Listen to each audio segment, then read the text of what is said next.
I am the interim chair of the Glassell Park Neighborhood Council. And while we've had a special meeting, this is our first general stakeholder meeting since our election on May 21st. So I'd like to welcome everybody here this evening, and welcome our outgoing board as well as our newly seated board. And with that, we'll go ahead and get started. I'm not sure, is our minute taker here sitting in the audience by any chance? No. Oh, he is. Hey, Brian? Yes. Can you deal with pizza man, please? Yeah. This way. Yes, please. Okay, so our minute taker isn't here quite yet. So, Marge, can I ask you to please call roll? Oh, sure. Chris Alves. Patrick Cleary. Brian. Or Marie. Here. Benjamin. Brian. Here. Sandy. Here. Billy. Here. Tony Macias. Me, yes. Jamie. Yes. Molly. Here. Heather. Here. John. 1, 2, 3, 4, 5, 6, 7, 8, 9, 10. I think that's right. Yes, 10. Great. So with that, I've determined that we do have quorum, and hopefully more board members will continue to arrive. Moving on to item number 3. Are the agendas on the table right there? Okay. 2A. Just because it's going to come up. Yes. So have the board, has everybody completed the ethics training or the funding training? Yes? Yeah. Okay, so. Okay. So partially and Heather, no. Okay. So so just keep that in mind as far as voting on funding matters. Okay, moving on to item number 3. Unfortunately, I don't have a speaker part for this evening, but I'm going to open it up for any official or public comment. Does anybody have a public comment this evening?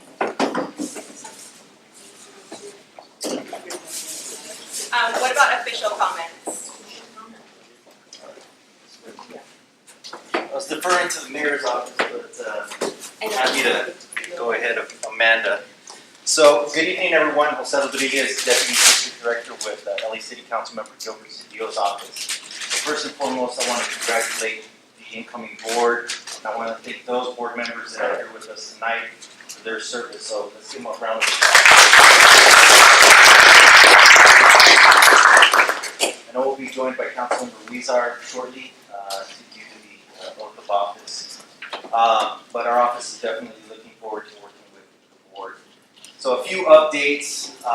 Tree maintenance is continuing on Eagle Rock for the trees between Avenue 35 and 40, as well as the trees on San Fernando Road between Patras, Burgers, and Rebay Academy. The mulch was put down several months ago, but the monthly watering is continuing. However, if you do identify any type of trees that need some attention, please let our office know. Glassell Park Transit Pavilion. Where it is. There she is. Thank you so much. I wasn't at the last meeting to be able to thank Lee for all her leadership and her support in getting the Glassell Park Transit Pavilion really to where we're at today. So I want to thank you publicly for that. The project is scheduled for a groundbreaking for the first week of August. So we will make sure to invite the neighborhood council to participate in that. The project should be completed within 1 year. Okay. Our contract with the LA Conservation Corps is continuing for the next fiscal cycle starting July 1st. We just had them clean up the 6 alleys between Avenue 36 and Moss Avenue, and Bushwick and Eagle Rock. So as you identify particular areas in C1 and Glassell Park, please let our office know so that we can schedule a crew to go out there and pay attention. Sidewalk repairs. Some of you have been following, I'm sure, the Willits versus the City of LA lawsuit settlement. Our office is working with the Bureau of Engineering as well as the Department of Disability on sidewalk repairs for residential areas. The sidewalk repairs that we're paying special attention to with the Department of Disability are sidewalks that are damaged or buckled that are impeding the access and right-of-way of people with disabilities. So if you're aware of anyone with a disability who lives on a residential block, who has a sidewalk that is buckled, please let our office know. I will go out there, I will take photos, I'm going to document that and get that over to the Bureau of Engineering. We need this information within the next 3 weeks, so if you can send that to me, we would appreciate that. Our office will do another Movies in the Park here at Glass Hill Park in late July, so we're looking forward to having the Neighborhood Council co-sponsor that with us. And just a final reminder, next Wednesday, June 29th, at 7 p.m., we will start the Mayor's City of Los Angeles Summer Night Lights program here at Glass Hill Park, 7 p.m. to 11 p.m. Up until August 6th. And then starting for Fridays only, we will transition to August 12th to August 26th. And just a last invitation to anyone and everyone that wants to join the Glass Hill Park Improvement Association and the council office for this Saturday, June 25th at 8 a.m. for their famous flash cleanups. And it's literally a flash. No sooner do you put a broom to the sidewalk and Jim's yelling the cleanup is over. So it's literally only 45 minutes of your morning. Makes the community look a whole lot better. And I can't think of a better way to spend a Saturday morning. So with that, I'll conclude and defer to Molly if there's any questions. Are there any questions? We have time. Except for Mark. Yeah. Well, okay, then I'm not gonna compliment you. No, but seriously, thank you for your immediate response. I mean, I know I hit the ground running, complained a lot, but the alleys got clean quick. The cars that were on the street, the bulky items, I appreciate that. Really appreciate it. Second thing is, do the curbs also apply to the sidewalk repair? The curb itself? No, just the public right of way, just the sidewalk. I've had people asking about it, so I said no, I wasn't sure, but I found Yeah, out. the only thing around curbs that we are doing is if there is a curb that is missing a curb cut, again for ADA access, we definitely want to let our office know so that we can help get that corrected and get cut in there so that there is ADA access. Thank you. So I'm going to go ahead and suspend You have public one comment. question? Do you have a type of everything you just went over? Yeah. Okay, perfect. I'd like to grab a copy of that. Great, if I can get your email, and then I'll, at some point, we need the roster from the neighborhood council so I can make sure to keep everyone informed. Jose, I can send you the whole. Thank you, Mark. Okay, so I'm going to go ahead and suspend comments. We'll come back to this. And I'd like to welcome Councilmember Jose Rizar to our meeting. Well, good evening, everyone, and it's great to be here, and thank you to our outgoing board members, and welcome to our new neighborhood council members. I first wanted to say an extended thank you to our outgoing board members. We know the time and effort and energy that you put into this, and it means a lot to our communities for you to be able to give up your time to make our communities better. We've had a good run here. We've partnered in a number of projects, whether it's putting out more trash cans, getting our utility boxes painted, or supporting complete streets projects, or a number of other projects. I think we've had a very good partnership, and I look forward to continuing that. And to remind us all that, I think LA is very unique with respect to other cities in the types of involvement that our local communities can have in influencing and participating in the decisions that are made in the city.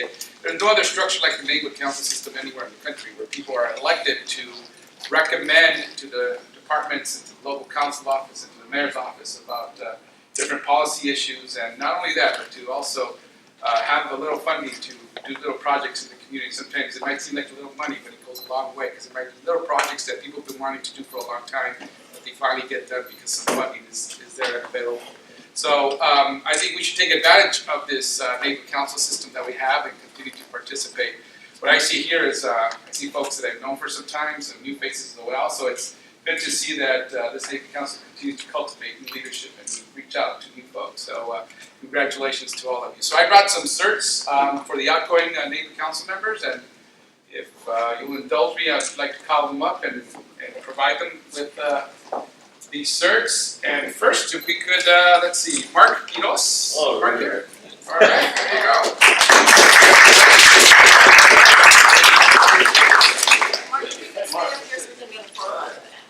We'll get a picture of you, Mark. Me and Mark? You and Mark, councilman. Oh, okay. So I have to roll that, right? You received one before, you know how to hold it, right? From you also, plenty of time, thank you. Molly Lynn Taylor.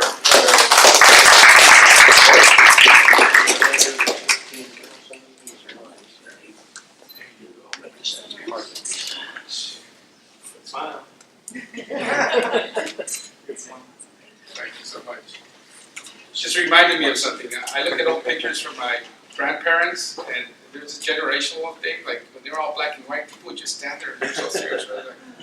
Like nowadays, no smile for photos, right? I've got some great ones of you from the Blessing of the Animals years ago when he was really letting people down over there. Oh yeah. You were there, you just told us. Patrick Cleary.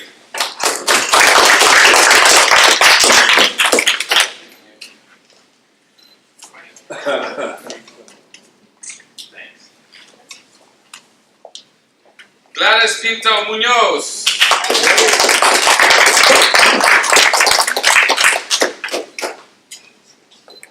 Good. Where are you? Oh, thank you.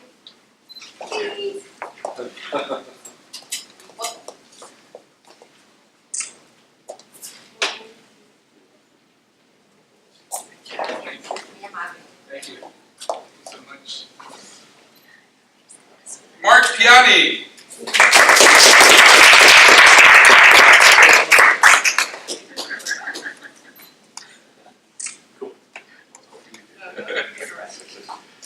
Ruby De Vera.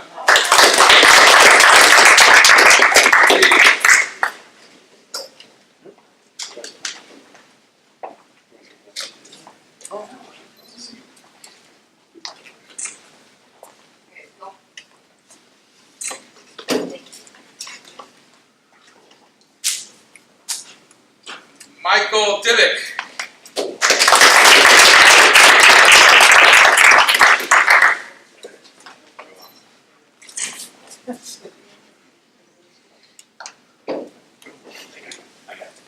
Just realized half my job as a council member is taking photos.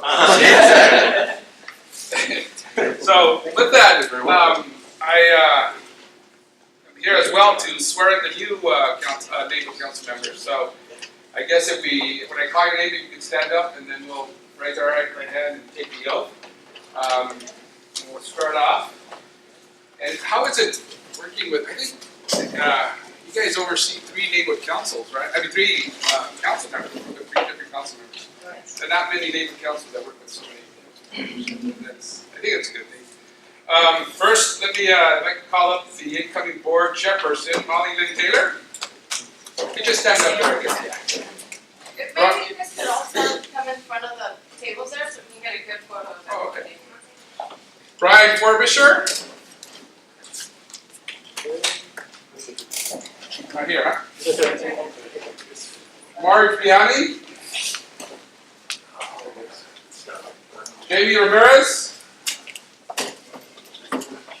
Benjamin DeSinger. How are you? Laura Huben. Heather Thomas. Billy Greenfield.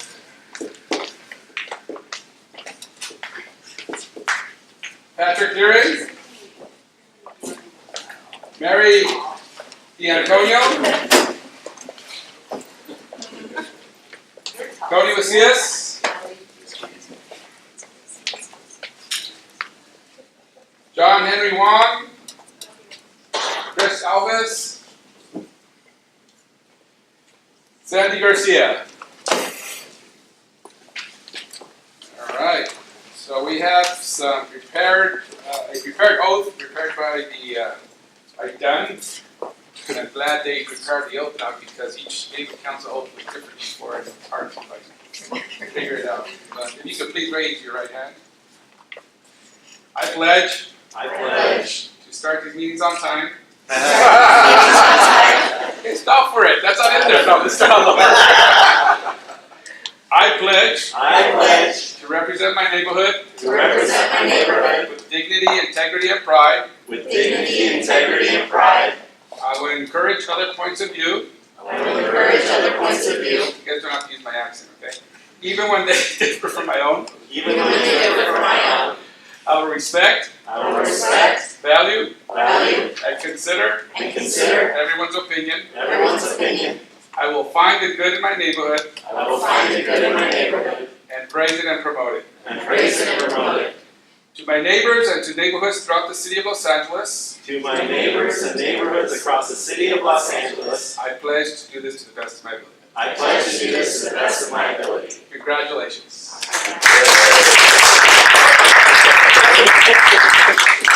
I know. That's not nothing to do with by yourself.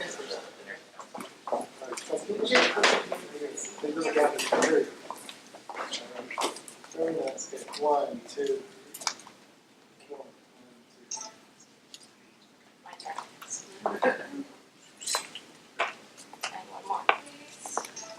Thank you. 1, 2, please. It's good side.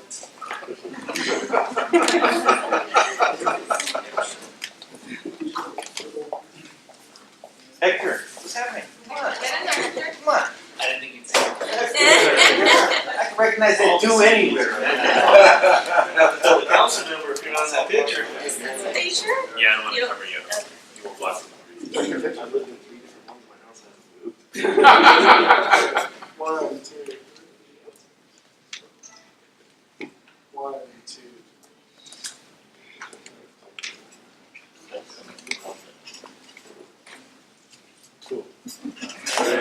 That's right.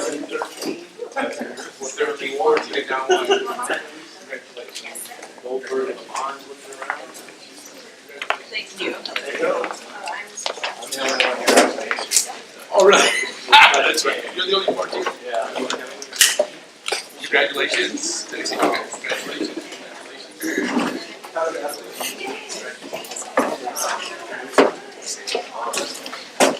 All right, I see you guys. Thank you.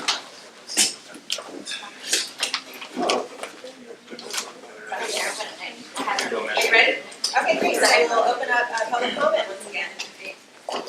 Sorry. So hello everyone. Just wanted to say thank you to the old board as well for all of their dedication to the community, and I know that they're going to continue some way somehow to continue helping the communities, and we really appreciate your commitment. I want to say welcome to the new board.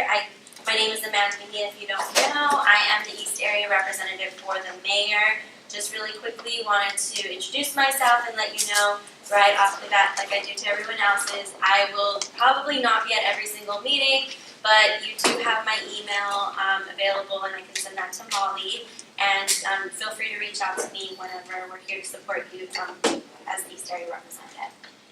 One little quick update, the mayor's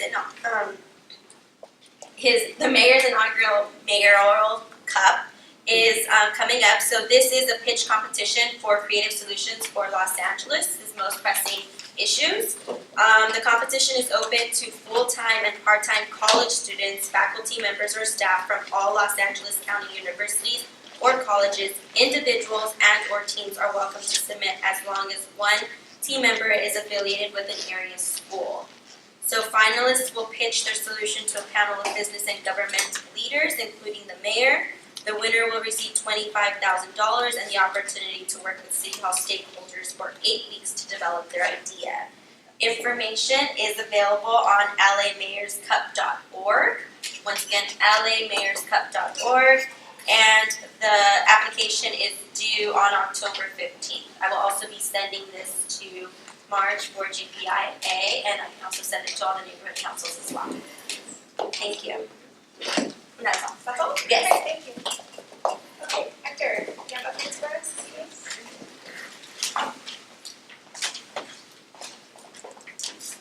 I'll make this quick. So first of all, for those of you that don't know me, my name is Hector Vega with Councilmember Mitch O'Farrell's office. Again, as my previous colleagues have announced, thank you to the outgoing board for their service to the community, and welcome to the new board. I look forward to working with all of you, and congratulations. Just a few things. So on July 6th, a few community members are going to be doing a community cleanup in Glassell Park around the Juristar community. I believe we might be partnering with GPIA as well. So we'll be doing that. Again, one of the flash cleanups that Jim likes to do. So we'll be partnering for that. So and we'll see how big we can make it. We're looking to have some food after the cleanup, just for folks to kind of relax after the cleanup. So that should be coming up. And again, July 16th at 8 a.m. Also, just a few updates. So the Fletcher Streetscape is going to be starting up soon. For those of you that don't know, basically Fletcher Drive between about San Fernando Road to about Eagle Rock will be getting a road die-in. So basically, one lane of traffic will be removed on each side. We'll be reducing the traffic to one lane, putting bicycle lanes on each side of traffic, and then putting two landscape medians over by where Fletcher Drive curves. There'll be two medians coming in there. So that this has been something that's been kind of in the works for about a year now. So we expect construction to start around the end of fall, so around August, September. That's when we anticipate it to start, and it shouldn't take longer than about December of this year. So that's when we expect it all to be completed. As I get more information about construction and all of that, I'll be sure to let you all know. I'll also print out this sheet with just the renderings of where the bike lanes will go, where the medians will go, and just some updates on like what's going in, some landscape median islands, and tree wells, which have already been put in with the trees themselves, bike racks, some street furniture, etc. So I can leave these out in front as well. Also, just so you all know, every month I produce my monthly report that I can also leave out here, or also provide to you via PDF. But basically, it just talks about hot topics, things that are ongoing, or projects that I'm working on, or that our office is working on for folks to be informed of. This isn't everything, but it has some information, some highlights that we have. Of course, my information is always here, so if you need to reach out for anything more specific, I'm happy to provide that information. Also, just a few more updates. So we've been working with the Department of Transportation to put in a dash route, which will basically connect Cypress Park to Legion Valley to Glassell Park, and more or less that route. That's what we're hoping to do. We're still waiting on the Department of Transportation to come back with us with their findings as far as how they're going to initiate the study. Once I get more information about what that's going to look like, the study itself, and what community input we need and things like that, I'll be sure to let you all know to make sure we can check all those boxes and make sure we get a dash line through here since it is very needed.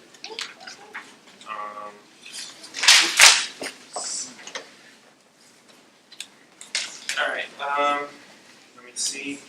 So we also have our, so we've contracted with the LA Conservation Corps to do a number of spot cleanups throughout the district. We have two teams. We have one of them that we call our clean team, and the other one that we call our river team. And these two teams are out there 5 days a week. It's a group of young kids that are with the Conservation Corps. And so they're very good, they're very active, and we always try to keep them busy by sending them to different areas that are either our city crew, sanitation, or street services can't necessarily get to for one reason or another. So it's easier for us to deploy them to different sites. So if there's any areas, any locations that are hot spots, say it's constantly a recurring issue, something that you've reported to the city numerous times and hasn't gotten resolved for whatever reason, let me know and we can deploy those forces to make sure that gets cleaned up. And we also do, sometimes send them out to the flash cleanups as well with GPIA or other community cleanups that we have here. So feel free to let me know if any of you have any hot spots or any locations like that. That's it. That's all I have for now. Does anybody have any questions for me? Yes, sir. Speaking of DOT things, where do they stand on the request, they have a left turn signal at Fletcher and San Fernando Road. That one is currently being studied right now. That is a request that I made to them, and that is a request that has been pending for some time. The last I spoke with the engineer, since there is already the left turn signal on one direction, they're trying to kind of revamp the whole system, and basically if one side qualifies, the other side should automatically qualify. That's what we're working on. That's the last I heard. There's also the issue of funding right now. A lot of times they are approved and they're in the queue, but it's not until funding is allocated and identified that we can actually put that in. But we are looking to see if we can find other pools of funding to provide that, because that is one that is a priority for us. Any other questions? Yes. I have discussed with you about the problem of Verdugo Road. Yes. They have installed no parking tollway on Verdugo Road, where normally the businesses park. And now there's only 2 parking spaces available. It's 4-hour parking, which is taken over by the apartment. And we don't have any more places to park. I discussed this with your office, and you said the council member is not willing to do anything about it. And I have a suggestion. My suggestion is meter. You put meters in there. You know, the city will generate funds because they'll still be able to park. We could put meters at those 2 spaces. Yes, I mean, And that shouldn't be a problem. I can make that request. But at least my understanding was that you wanted to also have parking under the bridge, which back before I came on board, that was an issue where there was transient, so there was illicit activity happening there. So because of that, we had to red curb it to get rid of the problem there. So we won't be able to put parking in again because the issue is just going to come right back. But we can definitely, I can definitely touch base with DOT to put meters at those 2 parking spaces. meters there, and they're not gonna park there. There's Yeah. parking meters. Yeah, so I can Just a check with those on the 2 spaces. Please shoot. Thanks. Any other questions for CD 13? Alright, well, I'll leave my reports up there, and if anyone has any questions, feel free to reach out. Thank you. Thank you so much. And before we move on, there's actually pizza for everybody to enjoy, and the small pizza is vegan pizza. So there's double vegans here. All right, so please enjoy, because there's lots of pizza. Safe for the board. And do we have any additional public comment this evening? I see that Lucy returned. Lucy, did you have updates with CD 14? Yeah. First, I'm gonna turn this camera. Oh, thanks. My name is Lucy. Welcome to the new board and congratulations. My name is Lucy Aparicio. I'm the field deputy for Councilmember Jose Huizar. I just wanted to share a couple of upcoming events, all of which I will put some flyers in this table over here. So the first one is Cops for Tots, and I apologize if anybody mentioned this already, any of the other council offices. Cops for Tots is the 18th annual car show organized by the LAPD Central Traffic Division with benefits going to the Children's Hospital LA. This year it's at the Eagle Rock Recreation Center this Sunday, June 26th. It's from 7 to 3 p.m. So it's a big car show, so we encourage everybody to go. It's from 7 to 3, so wear your sunscreen. You know what? I'm not quite sure how many cars they have, but I know that it's a pretty big turnout that they normally have. They've been doing it for many years, so I would expect that they're going to have a lot of cars out there. And I'll put some flyers back there. The following Sunday is actually our 7th annual Concert City Park and Fireworks Show. This is on Sunday, July 3rd from 5 to 9 p.m. It's also at the Eagle Rock Recreation Center, and this year the Spasmatics will be the concert. So it should be fun, an 80s cover band. So we'll be out there like every year. We have a lot of community groups participating, and a great fireworks show to end the night after the concert. Also, after the 4th of July fireworks show, there's concerts in the park there at Eagle Rock Recreation Center. So I also wanted to share that with you guys. It's a fun thing for the summertime. This year it's on select Sundays in July and August. I also have flyers for that. It's this year it'll be on July 10th, 17th, 31st, and August 14th and 28th. So we invite everybody to go. It's on Sundays at 6 p.m. The concerts in the park, and they have a nice lineup for those concerts too. And lastly, I did want to inform everybody who might not be aware that the Eagle Rock Music Festival is going to be happening in August 20th, on Colorado Boulevard. They took a little bit of a break, and they're coming back with the festival this year on the 20th of August from 4 to 10 p.m. So I just wanted to share that too. Also, did want to provide a short update. For those of you who may not be aware, our office, together with the Glassell Park Improvement Association, held a great community meeting. I forget how long ago it was, but it was a couple weeks back, and it was a great workshop. We gathered some good information regarding Verdugo Road and some possible improvements. We wanted to just get some feedback from the community as far as what they thought were some issues that were occurring with Verdugo Road and some improvements that they might want to see. What we're going to be doing is we're going to be sharing with the community a survey, the same survey that we provided to everybody that was in attendance on that night. So I'll be sharing that with the GPNC, the GPIA, and basically everybody, so that everybody can fill out that survey. We're still trying to figure out a good way to do it so that obviously it's controlled, so that people who have already voted don't vote multiple times. But I will be sharing that, and we should be getting some good information from that. Once we get all the input that was provided from that meeting, we'll be sharing it with everybody, and then we'll likely have a couple of more workshops leading to, so that we can come up with something that the community wants to see and that we can do. Does anybody have any questions for me? I'll also leave my business card for anybody, for the board, for the members that are in my area, so that you guys can contact me for any issues in CD14. Yeah, go ahead. That data you collected at that big meeting that was here, who's that? Who gets a hold of that? I mean, how do you digest it? That's a good question, and that's basically what we're gonna do. Is we want to put it in a format and in a way that we can share with everybody. So it was a lot of data that we gathered.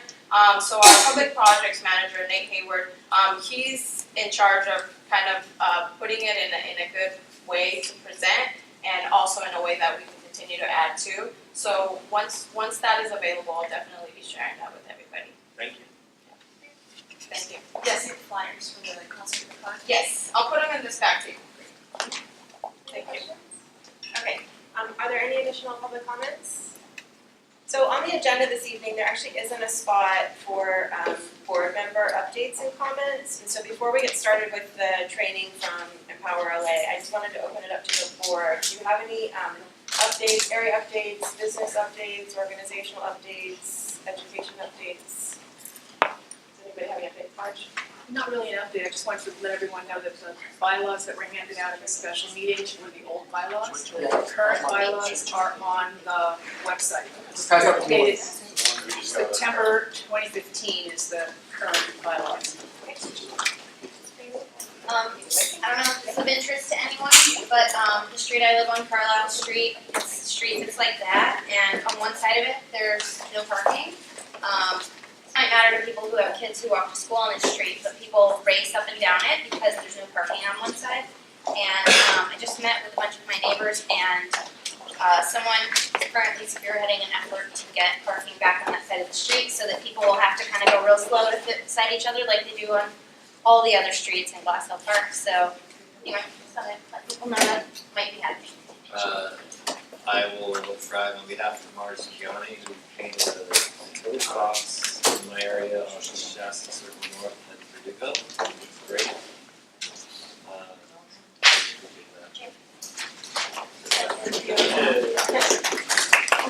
Any other updates? No? All right, let the fun begin. Chair, thank you so much. Can we take a wait 2 minutes, Oh, sorry, I missed something, hold on, please, sorry. Okay, so number 6 is a discussion of possible action to, review, revise, approve the draft minutes from June 13th, 2016. They were included in the agenda package, we can go ahead and project them up here as well. And they're about halfway It's been. toward the back of the Oh, it's package. been taken over, okay. So they're part of the supplemental document package, and you can see them have available. Were there any corrections? I think it was me who nominated you as chairperson. There's Oh. a blank spot. Yeah, we couldn't remember who that was. That was you, Patrick? I think it was. Okay. Alright, so that was you. Guilty, right? Yeah, guilty as charged. Are there any other corrections, updates, comments? Okay. Can I get a motion please to approve the minutes? Okay. Who's gonna second? I'll second. Just a second. Any additional comments? Okay. Benjamin, that was you that did the motion? Yes. And It's always embarrassing. Ready to go? Ready? Chris? I know. Say again, I'm sorry. Oh, Yes. yes, thank you. Patrick, Yes, with that correction. yes. Marie? Yes. Benjamin? Yes. Ryan? Yes. Sandy? Yes. Billy? Yes. Mark, yes. Jamie? Yes. Molly? Yes. Heather? Yes. That's unanimous. Great. Thank you, Mark. Alright. Now it's training time. Thomas Boone? Yes, Madam Chair, can I get a quick 2 minutes to kind of set up? Sure, so pizza break, we can get Yes. started. All good. How long does it usually take? So maybe 30 minutes, is that doable? 35. Okay. Yeah, good, okay, we have a lot of stuff to get through, so.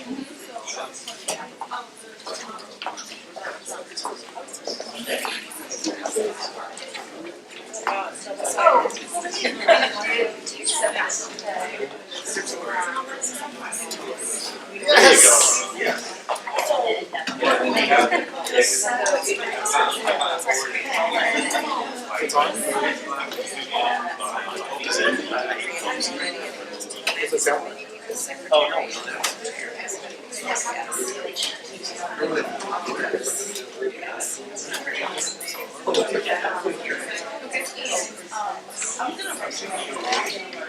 Right, there's agendas over there that'll have all their names.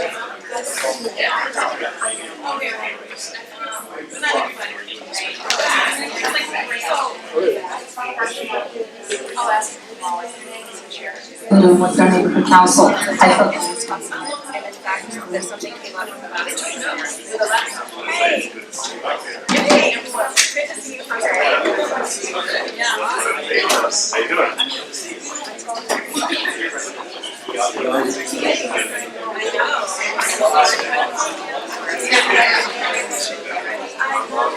I love the jacket. Oh, thank you. I like digging shot. And this So, okay, so I finally figured out who your top is. Ziggy, right? Have a CD or something. Ziggy, yeah. So I He have was to- with Ray. Yeah. Yeah,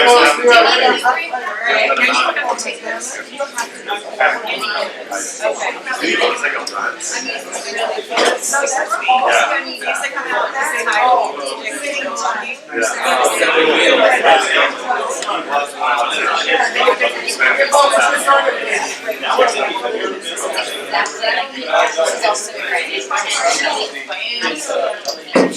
He was. He still gets out of the Yeah, he does them all without. And he's like, man, I know what they're doing. I just let him have fun with the arrangements. Yeah, he's really Glad you met him.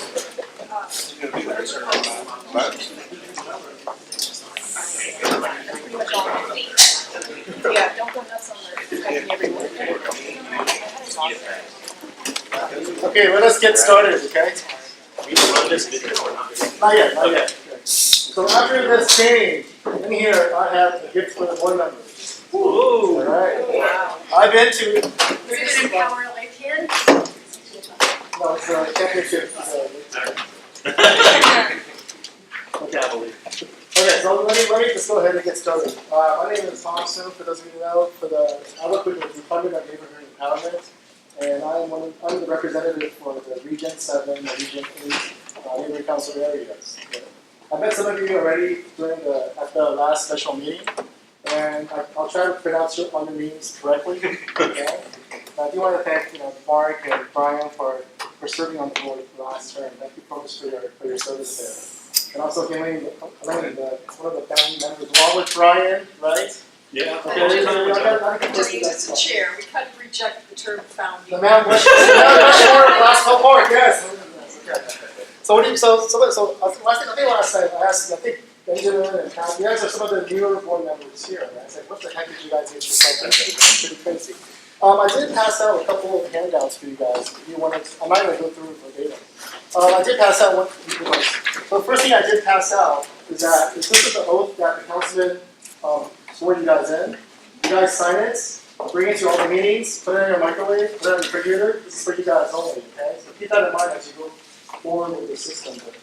I also did pass out a little PowerPoint presentation, the 7 tips for neighborhood council leaders. I'm not going to go through the whole thing. I think we're going to do a little time check, so I want to make sure we get through some of this stuff as well. Okay?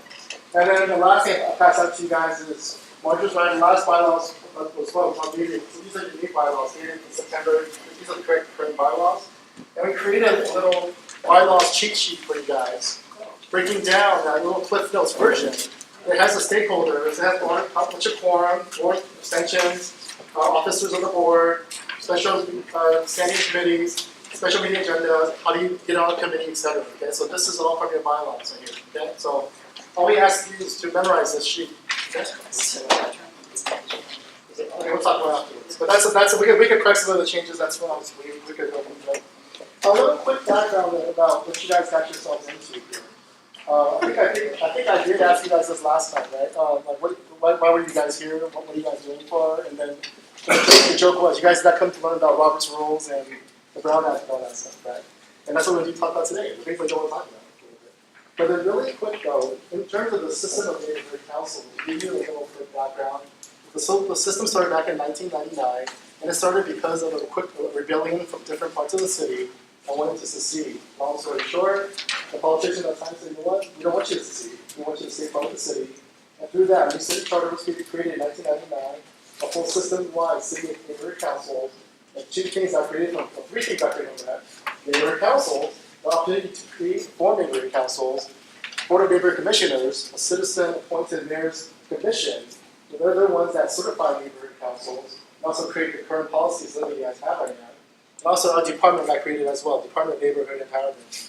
And we are the ones that are charged with, working at that time, working to help organize neighborhood councils, with the boundaries, certification, and all that fun stuff there.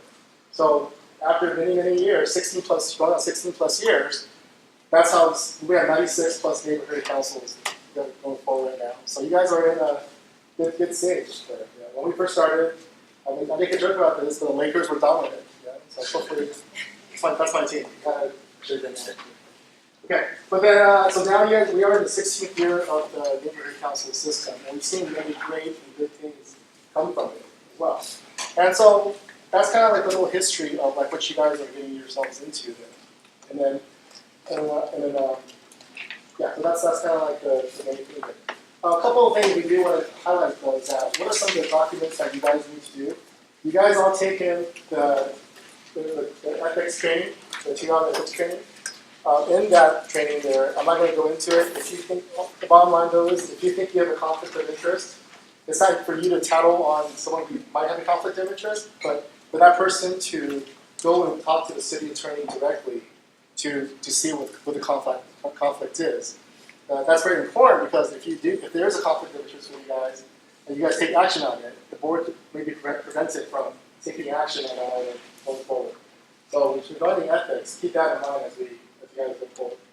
Somebody brought up the other day that you don't file a Form 700. Right. It's like a city councilman, Right. you have to. But I said, we're still bound by the same ethics, right? So I just wanted to make sure that. Yeah, you guys don't follow that 700, where you disclose your economics. The Form 700 that Pat's referring to is when you disclose if you have financial interests within the city of Los Angeles. I own this property, I do business, etc. I think some councilmen, some of the other council folks didn't want that. So we, at least for that part, we didn't require, the city attorney didn't require that. But you still have to take the trainings and all that. So if you have conflicts, please disclose it. You guys got the funding, you guys got the funding training. The most important thing you need to know about that is that by September 1st, we need your budget packet. In that budget packet, you guys get $37,000 of city funds, and you guys will break it down to how you guys want to spend that money. The city budget goes from July 1st to June 30th. It's not a calendar year, January to December. I mentioned that last time. That's why for all the councils in Region 8 that had elections, those are really challenging times, right? Because everyone had elections in May. There comes June, right? And those councils that had a lot of money, you want to either you spend it or you lose it. It goes back to the general fund. So thankfully, you guys had a special meeting. I think we got all the paperwork in. So, because the reality is, some neighborhood in the past, some councils guess how much monies went back a couple years ago to the general fund. 96 neighborhood council. 50,000. Huh? 50,000. 50,000. What do you think? I know. Yeah, you said it the other night, 100,000. You told us. Oh, what happened there? Oh, I got one of the zeros wrong. And that's the challenge of neighborhood councils, right? Remember, 2008 was a really hard time for the city. A lot of budget cuts. I probably got slotched too. When neighborhood councils first started, you guys had $50,000, right? Then you have all these councils just storing up money because before you could have encumbered those funds. So councils have bank accounts, cities are dying with no money, and then you have these councils 150,000 plus because they want to do some big. I don't know if they want to do it, but they just want to save, right? So the best thing is to use it wisely, to spend it for the community. But don't make sure you spend the whole thing. Money shouldn't go back to the general fund. Okay, that's the bottom line. So those are the two kind of trainings that you guys are getting as you deal with more funding issues.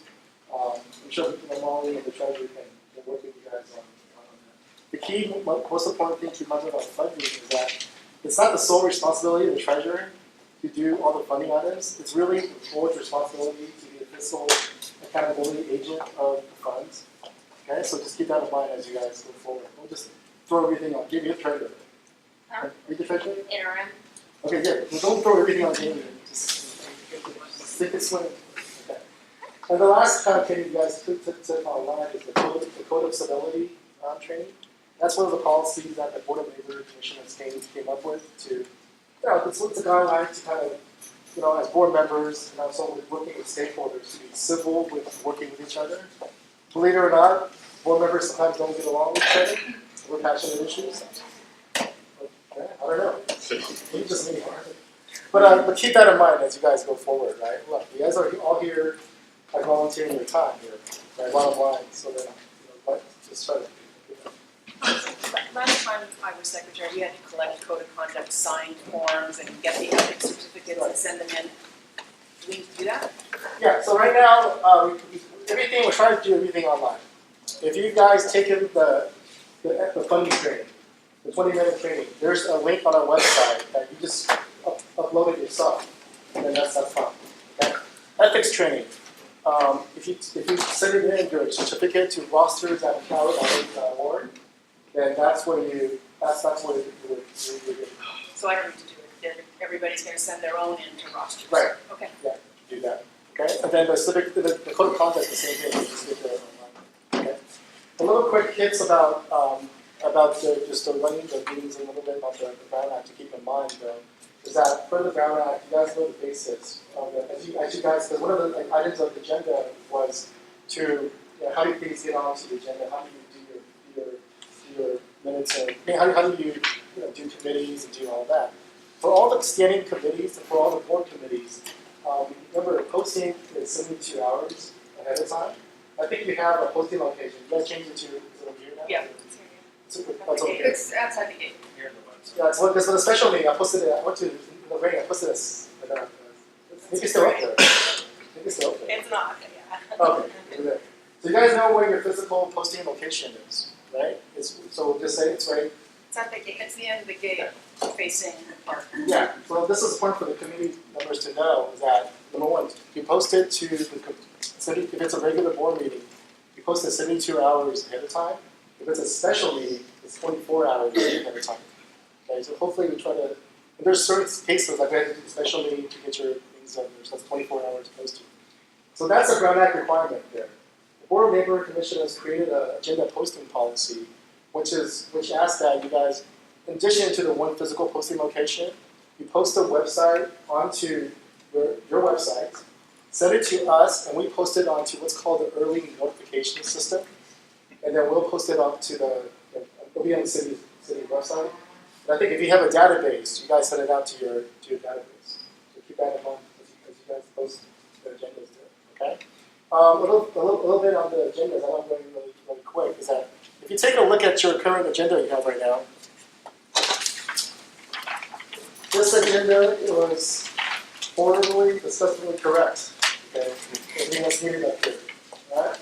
So let's see, let's get to that.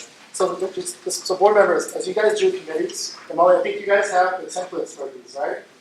Important 2 mandatory languages that every agenda needs is what here as covered under the Title II of the Americans with Disabilities Act. That one satisfies the ADA, American Disabilities Act, which lets the persons with disabilities know that, hey, you have the ability to request sign language interpreters, the transcribers, and also in the middle section here, there's a language in here. It starts in the middle of your first paragraph. It says in compliance with Government Code Section 54957.5. That language it says it lets the public know how to get things onto how to request public documents. Okay, so I think if you have a standard letterhead for this, then this will satisfy that. A little bit about the agenda. Keep in mind that anytime you guys do funding items, you have to try to get to the dollar amount of the funds. So for example, we want to fund $5,000 for this project. That has to be described. Try to put it up to give you guys the leeway that you could go up or down on that, or the funds there. Be a little descriptive in your descriptions of your agenda items. Because it's not sometimes what councils have done is that they put together like a checklist for the meetings, outreach meeting, flyers, posters, pins. Okay, if I'm a stakeholder reading that, what does that mean? What are we going to do with those flyers? Are we buying those? Are we giving those away? So make the agendas as you do your committees descriptive, and also anytime there's action that's required, say discussion and possible action. And you see here, everything that needs action is on this agenda here. So follow the template, discussion and possible action. Okay? And then we go from that. And the public will always have an opportunity to provide comment on non-agendized items, and also opportunity to provide comment on each agenda item, each topic as well. Okay. Keep in mind one thing when you guys do your meetings is that it's public comments, not public discourse. Okay, so keep that in mind. That's where you guys have to, as board members, have to find the line, find the balance, right? Because if a stakeholder wants to asking a lot of questions, everything, and you want to get meeting done, right? You're here for you want to get out by 9 p.m., not by 12 p.m., right?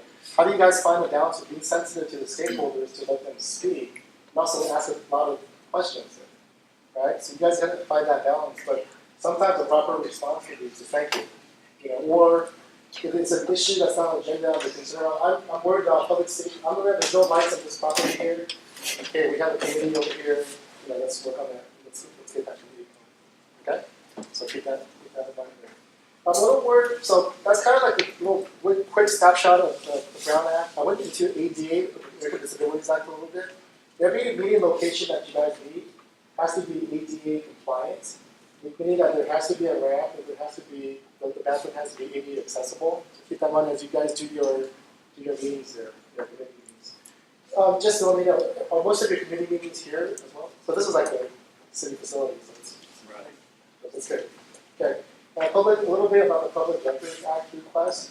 Any documents that we have today right now, anything that's you guys produce for each other, the public has a right to have access to those as well. So good best practice recommendation would be if you guys could put all the documents that you guys have, just put it on your website. Yeah, that's I don't think I do that. But I saw that today's agenda was on your website, it's supporting documents, so that's a good thing. But also keep in mind though, even your handwritten notes are available for our public records. Like if you're taking our deck, that's available to the public. Request that. If you request it. So I'll just here, just the heck of it. Yeah. But keep in mind, your notes also are public records as well. One recommendation we do make to all board members is if you guys can get your own, public get your own email, like a Glassell Park email. So I don't know if you guys have that. People can also say, hey, we want to see emails between Patrick and Marie. You know, on that. And so you kind of want to separate your neighbor council work with your own personal emails there. So I don't know if that process has started already. That you guys have your own like march.county at GPNC. I added my last. GlassellParkNC.org. Everybody has one. Okay, so just keep that in mind. Okay, so I'm giving you, so your handwritten notes, the documents, and emails are subject to the Public Records Act. I see something in this. I also have a private server. Okay. That's fine. But I'm just giving you some of the, because part of it is, mostly it's transparency, which you guys are trying to do. Okay? Yes. Also, keep notes. What? I mean, like, what if, he's moving and it gets just. That's fine. You know what I mean? It's like. So you never have to, you never, discuss about that if I say guy. You all, if you don't have the information, I want all the emails between you and Billy Greenfield, all the conversations. And you don't have it. You don't need to go produce something that you all don't have. All right? And Patrick, if you want to go home and check it, there's no record, there's no intention. Unless you CC'd somebody and then they have a record of it. So you shouldn't say anything in those emails that are on that are sent between board members that you wouldn't want put on the table over there. Yeah. Basically. So keep that in mind for you guys as you all know. Going back to thank you for reminding me, going back to the emails and communication with, keep in mind for your board, the importance of the quorum issue. Your quorum here for the cheat sheet is 8, I believe, right? So that means how many people, by posting regularly, how many people do you have on your committees? 4 members do you have on committees? What we've been doing is doing a joint board and. Okay, yes, okay. So what Marge is getting at is that if you were to post it regularly, for the new board members, if you were to post your meetings regularly, if your quorum is 8, you should only have 4 board members on your committee, because 5 is majority of the quorum. So to get to go with it. Let me explain, okay? Let's say there's you 8 are coming on the board, but you 5 are part of the planning and land use committee. And you 5 create this thing, hey, we want to vote all this X, Y, Z this way. And then what happens then is that you 5, if only 3 of the other board members show up, you 5 have a majority of the vote. That's the quorum of board members. Now, as board members, there's some committees that you want to go to that sometimes you want to go to. Just want to either hear or have opinion about. Planning and land use is a very big one issue there. If you, as Mark said, so one way to not work around it, but if you wanted to go to the meeting and participate, the board member, the voting members of that committee would still be the members of that committee. But then you posted a joint board/committee meeting, But lets the public know that majority of the board members will be there, but the committee members will still be the voting members. So by posting it like that way, you guys can participate and talk and do all that stuff. Does that make sense? Because you guys done that before. Yeah. Yeah. Yeah, so that's your board's very familiar with that. Be cautious on through the emails about trying to get like a consensus or concurrence through the email. That hey guys, what do you think of should we vote yes or no on this planning and land use issue? Don't do that through email, please. Okay? Let's keep that in mind. I hear chuckles because I don't ask why. The two things you can do through email to get concurrence on, what is it? Agendas, forum. Okay, quorum, logistical things. Quorum, agendas, dates, location of the meetings. Okay, those are very controversial. Those are more logistical, common sense things. When we get into the merits of how something is or not, then I would say it's okay. You shouldn't be using email to get that concurrence. Not that it's ethical to do so, but what if something was already voted on? I don't want to say ethical, but say something's already voted on, it's dead and done, either way. Can you then send an email and say, wow, that was a crazy vote or something like that? Doesn't really matter, right? Yeah, but it's like, why would you want to? No, I'm just asking. But of caution, what the board should do is blind copy each other versus seeing this big long chain of emails. Okay, do the blind copy. Any questions? Oh, another thing, I have a comment on the email technical part. If you're using Gmail as your forwarded email off of our system and you send a copy, if you BCC or copy the board, you won't get a response. If you're using Gmail as the sender, just letting you know that. So the email goes through, but you don't get a reply. So looks like it may not have gone through, but it does. I have no idea what you're saying. Well, if I'm using Beefrowish or Gmail and I send the thing to board at GPNC, I will not be copied on that. You won't see that in your own inbox Right. if you were the sender. Right. Because it sees that you were the sender. It was I thought something was funky, but it actually is a Gmail issue. So. Okay. All right. So a couple of other big things is that Robert's Rules of Order, very basic. Okay. Just do a motion. Do a motion. Someone seconds it. That's all. Say let's approve it. That's all you have to know about Robert's Rules of Order. What I mean by that is there's no violation if you violate Robert's Rules of Order. Okay, and so what councils have gone into is big fights of let's do amendment of a second of a motion to amendment. Really, and you'll believe it. Councils have email wars on that. Well, Robert's Rules say this and no. The reality is, you got your board, your bylaws has given the chair the ability to run the meeting. Robert's Rules is a guide it's a guide to kind of facilitate the meeting. There's no violation of Robert's Rules. So keep that in mind. That's all you can really know about Robert's Rules. Funding needs it because we need to see the action items that you do. Well, everyone needs to do the funding items as well. So that's all I'm going to say about Robert's Rules of Order. There's no. Please do not get hung up on. Well, Article 7 section says is that to amend the motion, really, just don't sweat on that. Okay? That's people get a little hung up on that a little bit. So keep that in mind. Regarding the funding items and also taking votes, the board there's a new ruling out there for all the funding items. We do need to see how everyone votes, but guess what? We also need to see how everyone votes for any other issue too. Yes, you're including how people voted on the minutes. I know this is for you, but just one trick to do this to make it go quickly there, versus Marge having to Heather, Patrick, Chris, Billy, what do you think? The easiest way, aside from funding issues, to do that is: are there any no's? Are there any abstentions? If not, that means everyone says yes, right? So that way it's easier to just get that done. So that's the new kind of Brown Act rule that you do need to kind of have that documented about how you're supposed to vote. Keep that in mind. So in addition to funding. Done for anything that's not funding. You're reading that, yeah.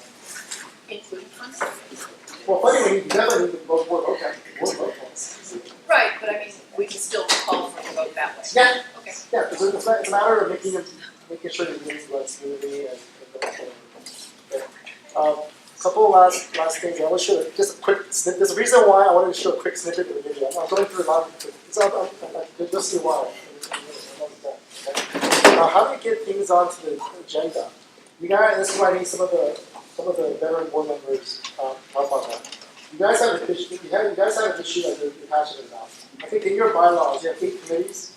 Is it 5 or 6 committees? Standing committees. Yeah, 5 or 6. Okay. And I don't think you guys assign committee chairs. Some of them have committee chairs. A lot of them do it. Okay.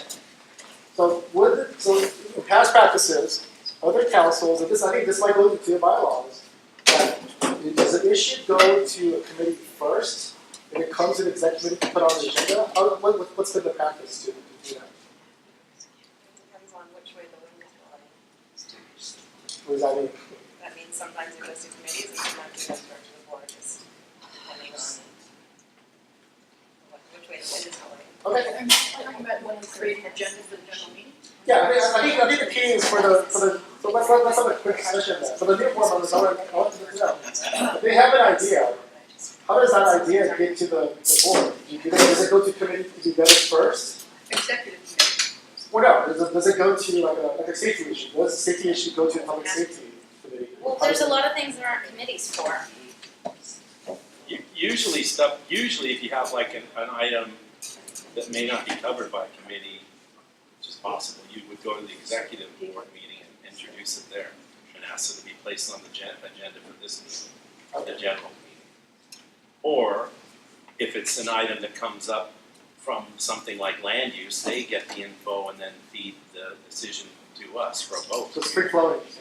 Yeah, but I mean, the committees are advisory to the Labor Council Board, and so ultimately the board has the final say. And so it's not in the bylaws, it's not clear, but depending on leadership in the past of the neighborhood council would determine if something went straight to the board or if it was sent back to the committee. So. And sometimes it even works the other way, where it will show up on the agenda for the general meeting and the board will decide to go to a committee before it comes back to us to actually vote on it. So taking that. Yeah, so I just want to, I guess, for everyone to hear that. So the process, it seems kind of, depending on the issue, what it is that you want to work on. But so it doesn't have, because some councils, they do say you have to be vetted to committee first before it gets to the exec committee. But what I'm hearing now is that depending on the issue, it could go to committee, or it could be, with the exec committee, you can't just bring it up for discussion. Okay, so getting things onto the agenda then, so we all know that the exec committee sets the agenda. How does someone get something onto the, hey, I want to put this on the agenda, how do they get it to the exec committee? Does it go through Marge, because she's the secretary, or how do they get it onto the agenda? So our practice when we work together is that people can attend the executive committee meeting and make the request in person. And we also usually will put it out to all of the board and committees as well ahead of the executive committee meeting, saying, do you have something that you'd like to see on the agenda? If so, please reply. And then it go on the agenda. Okay, so they can't just either show it to the meeting or give it to you. Yeah. What about stakeholders? Can stakeholders put things on the agenda?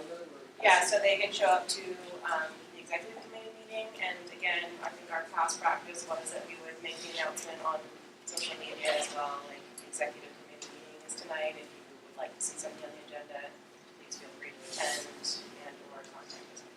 Okay, does everyone have a good understanding of how that, how I get ideas on it? Okay, so that's key, to get your. The executive committee meeting though is the final place to get it on the agenda. If it's not approved by the executive committee, the 2 weeks, 1 week, 2 weeks prior to the general meeting, it won't be on that month's agenda. It's because there's a certain amount of time it takes to bring all the documents together. Yeah, I saw on your website, now nothing's updated, but you guys have, in addition to the bylaws, and these don't trump the bylaws, these support the bylaws, you guys have standing rules, like operational standing rules. We have standing rules, and we also have committee chair protocols. Okay. So again, it comes down to leadership and enforcement of that, and so, at this point, we will look to the standing rules as well as the committee chair protocols for how things are done, how we do business as a board. Yes, I think, I have a quick question, only because this comes up a lot in the land use committee, is that letters are produced. And I don't know if ever in this past year I've seen a letter produced in time to actually be before the executive committee meeting. And sometimes it doesn't really honestly make the 72-hour prior to major meeting limits. How will that be handled? Can somebody just say we have a placeholder, we'll get it to you within the 72-hour The thing? letter itself? Yeah, as long as there's an item number and we say, and the EDLU says, we're going to have a letter regarding Yorkshire Drive. Then it can be on the agenda without. And as long as it makes it onto the website 72 hours prior to the meeting. Our concern for the posting policy is more the agenda. So in terms of supporting documents, it's the best practice to get it over to for posting purposes, we look at the agenda. The posting, physical posting, I don't do anything but the agenda. Yeah.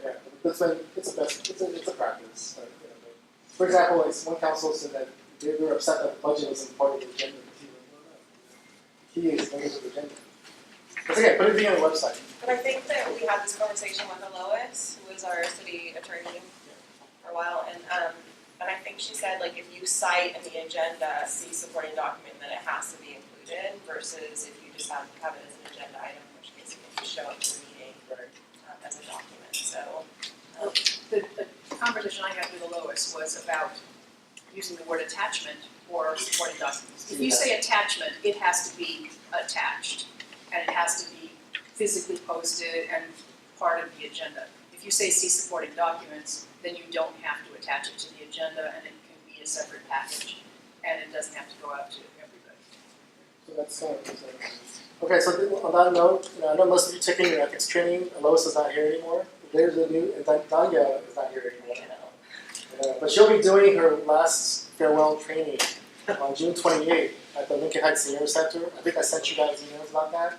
If you guys can attend, that'd be good to kind of meet your city attorney there. Keep that in mind. I think I'm going to end right here because parts of it, other stuff that you guys are covering here is that the two main purposes of neighborhood councils, it comes down to two things, is to get more folks involved in city government and to make government more responsive to local needs. So one part of that connection is local city government. We have it in a generator. You see there's a bunch of liaisons you can be part of, which you're going to be, you guys will be kind of get connected there as well. And also, you guys are appointing two folks to file what's called community impact statements. And that's the only, neighborhood councils are the only agency that's able to file community impact statements, which is a position or a statement on a city council motion. And that motion, in your opinion, the board's position on that will be part of the public record, permanent record of that motion. So you guys are designating a couple of people. I need to get to you guys logistically wise, because we asked for up to 5 people to file the community impact statements, the filers. I don't know who they are right now, so I gotta check with you guys to see who yours is. Who are, who's approved to file? Yeah. Bradley and Marge. Okay, so we have only, so you could do up to 5 if you want to. But it has to be the board position. It doesn't mean you 5 you to file on your own without the board approval. Just so you have the ability to do that. So like log on to the city website. Yeah. So keep that in, get 2 down there too. Okay. Any other questions right now? I think I'm gonna end right here. I'll try to give you a quick crash course on, there's a lot of learning that goes on, so just keep that in mind. But so I'm going to show quick just 2 snippets of this video. There's a reason why, okay? So because of budget cuts, we get professional actors. But this is a video that we put together. Yeah, right. It's a quick 2. Wait, turn it on. Sure.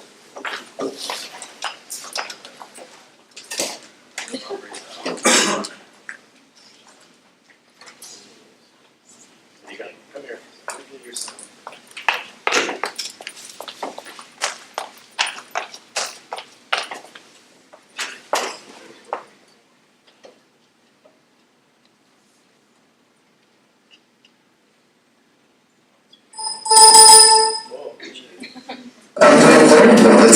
Yes, I'm excited to come here with you tonight, and I'm looking forward to getting involved with your neighborhood council. Yes, thank you again for coming with me. I was a little nervous coming to this first meeting by myself, but after all the work that you've been doing with your neighborhood council, I felt that it was time for me to get involved. Well, I look forward to attending your neighborhood council meeting and see what ideas I can bring back to my own. I think this is the room.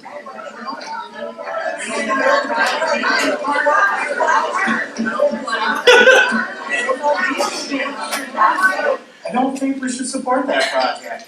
You never support nothing, you're so selfish and cold. Ahí está, pues, venía su lado. Wait, that's quiet. Siempre ha sido así, always like that. Come to order, we have 25 items on the agenda. We're only at number 4. Maybe if we started on time, we'd actually be able to finish an agenda. Well, I'm not staying late again. I have a family to take care of. If you leave, I think we'll lose our quorum. What is our quorum? And does anybody have a copy of the bylaws? Such a waste of time. I can't believe my tax dollars are paying for this. I'm not so sure that this was a good idea anymore. You know, meetings do not have to be conducted like this. There are some basic tools and tips that neighborhood councils use to help their meetings run much smoother. Even this meeting. Yes, even this meeting. Okay, that's it. I can send you a copy of this, okay? I thought we kind of tried to share all this. I wanna see the rest of it, it's Huh? kind of hilarious. You guys wanna see it? I mean, Well, you you know, said you're gonna let's send go us the through your link, I don't agenda. mean right now, I mean, yeah. What do you, it's your agenda first. We're done with this now? Huh? We're done with yours? Yeah, we can put it through. Give us a say later to that. Thank you, guys. I think it's way better without professional actors, because you guys actually know firsthand all those like stereotypes you're trying to convey in that meeting. We can see you later, sure. So here you go. Go ahead. Alright, so we'll get back to the agenda. Thank you so much for providing the training and hopefully answering some questions. So we're moving on to item number 8 on our agenda, which is neighborhood council board business. Oh, this is cool, thank you. Are these gonna be votes? And do I need to do a board vote form Yes. for everyone? Yeah. Yeah. So if it's 2 people, do I do one vote, or do I have to do one for every single person? It should be fine for, yeah, that should be fine. Okay, so, thank you. We're going to designate our neighborhood council liaisons to city departments. So the first one is a very important liaison, and this person will work very closely with the city attorney, so it's the city attorney liaison. They'll work with the chairperson of RLA and the office of the city attorney, neighborhood council division. This person does need to be a board member, because they'll be working very closely with that department. So would anybody like to nominate or self-nominate for this position? Ryan? I'd like to self-nominate for that position. Okay. Well, can I make a quick clarification? Sure. So this is different than if you have a conflict of interest. If you have a conflict of interest, you don't need to go to your legal liaison for this. You can contact the city attorney directly. This is more for legal questions like this, attachments, or, so this would be the person. So if you have your own conflict of interest, you still contact the city attorney directly. Okay. Yeah. In the past, neighborhood council board members just barraged the city attorney with a lot of emails, and so they've created this liaison position, so that there's one point person along with the chairperson or president that sort of helps alleviate those issues. But like Thomas said, if you have questions, specific questions about conflicts of interest, you can always contact the city attorney directly, and we'll know who our person is shortly. Okay, so Brian self-nominated. Is there anybody else who would like to self-nominate or nominate for this position? No? Okay, so we'll go ahead and take Brian to a vote for our city attorney liaison. Are there any no's? Are there any abstains? Appears to be unanimous. So there's no comment. No public comment. Is there any public comment? Okay. Next up is a public works liaison. So this liaison will serve as the primary point of contact with the neighborhood councils on the Clean Streets Initiative, and then it goes on. Is there anybody, either board member or stakeholders, who are interested in being the public works liaison? Okay. Is there anybody else? Sorry, still doing the form for the previous vote. Okay. Is there anybody else that would be interested in taking this position on? Did someone nominate? Billy, yeah. Oh, Billy. Oh, great. Any stakeholders interested? Okay, any comments, questions? All right, we'll go ahead and take this one to a vote, please. Do we have any no's? Any abstains? Unanimous. Great. Moving on, Animal Services Liaison, and they'll work with Animal Services on their strategic plan. Is there anybody who's interested in working to make Los Angeles a no-kill LA? Self-nominates, anybody else? Any stakeholders interested? Any questions, comments? All right, so go ahead and take that to a vote, please. Okay. Speak up. Do we have any no's? And any abstains? That seems to be unanimous as well. Great, thank you. Okay, next one up is Neighborhood Council Sustainability Alliance representative. This one is going to work with the Neighborhood Council Sustainability Group. They meet regularly. I see we have one self-nomination, and I believe there can be more than one person for this. So Jamie self-nominates. Is there anybody else who would like to nominate or self-nominate? Anybody from the audience? No? I'll self-nominate. Patrick?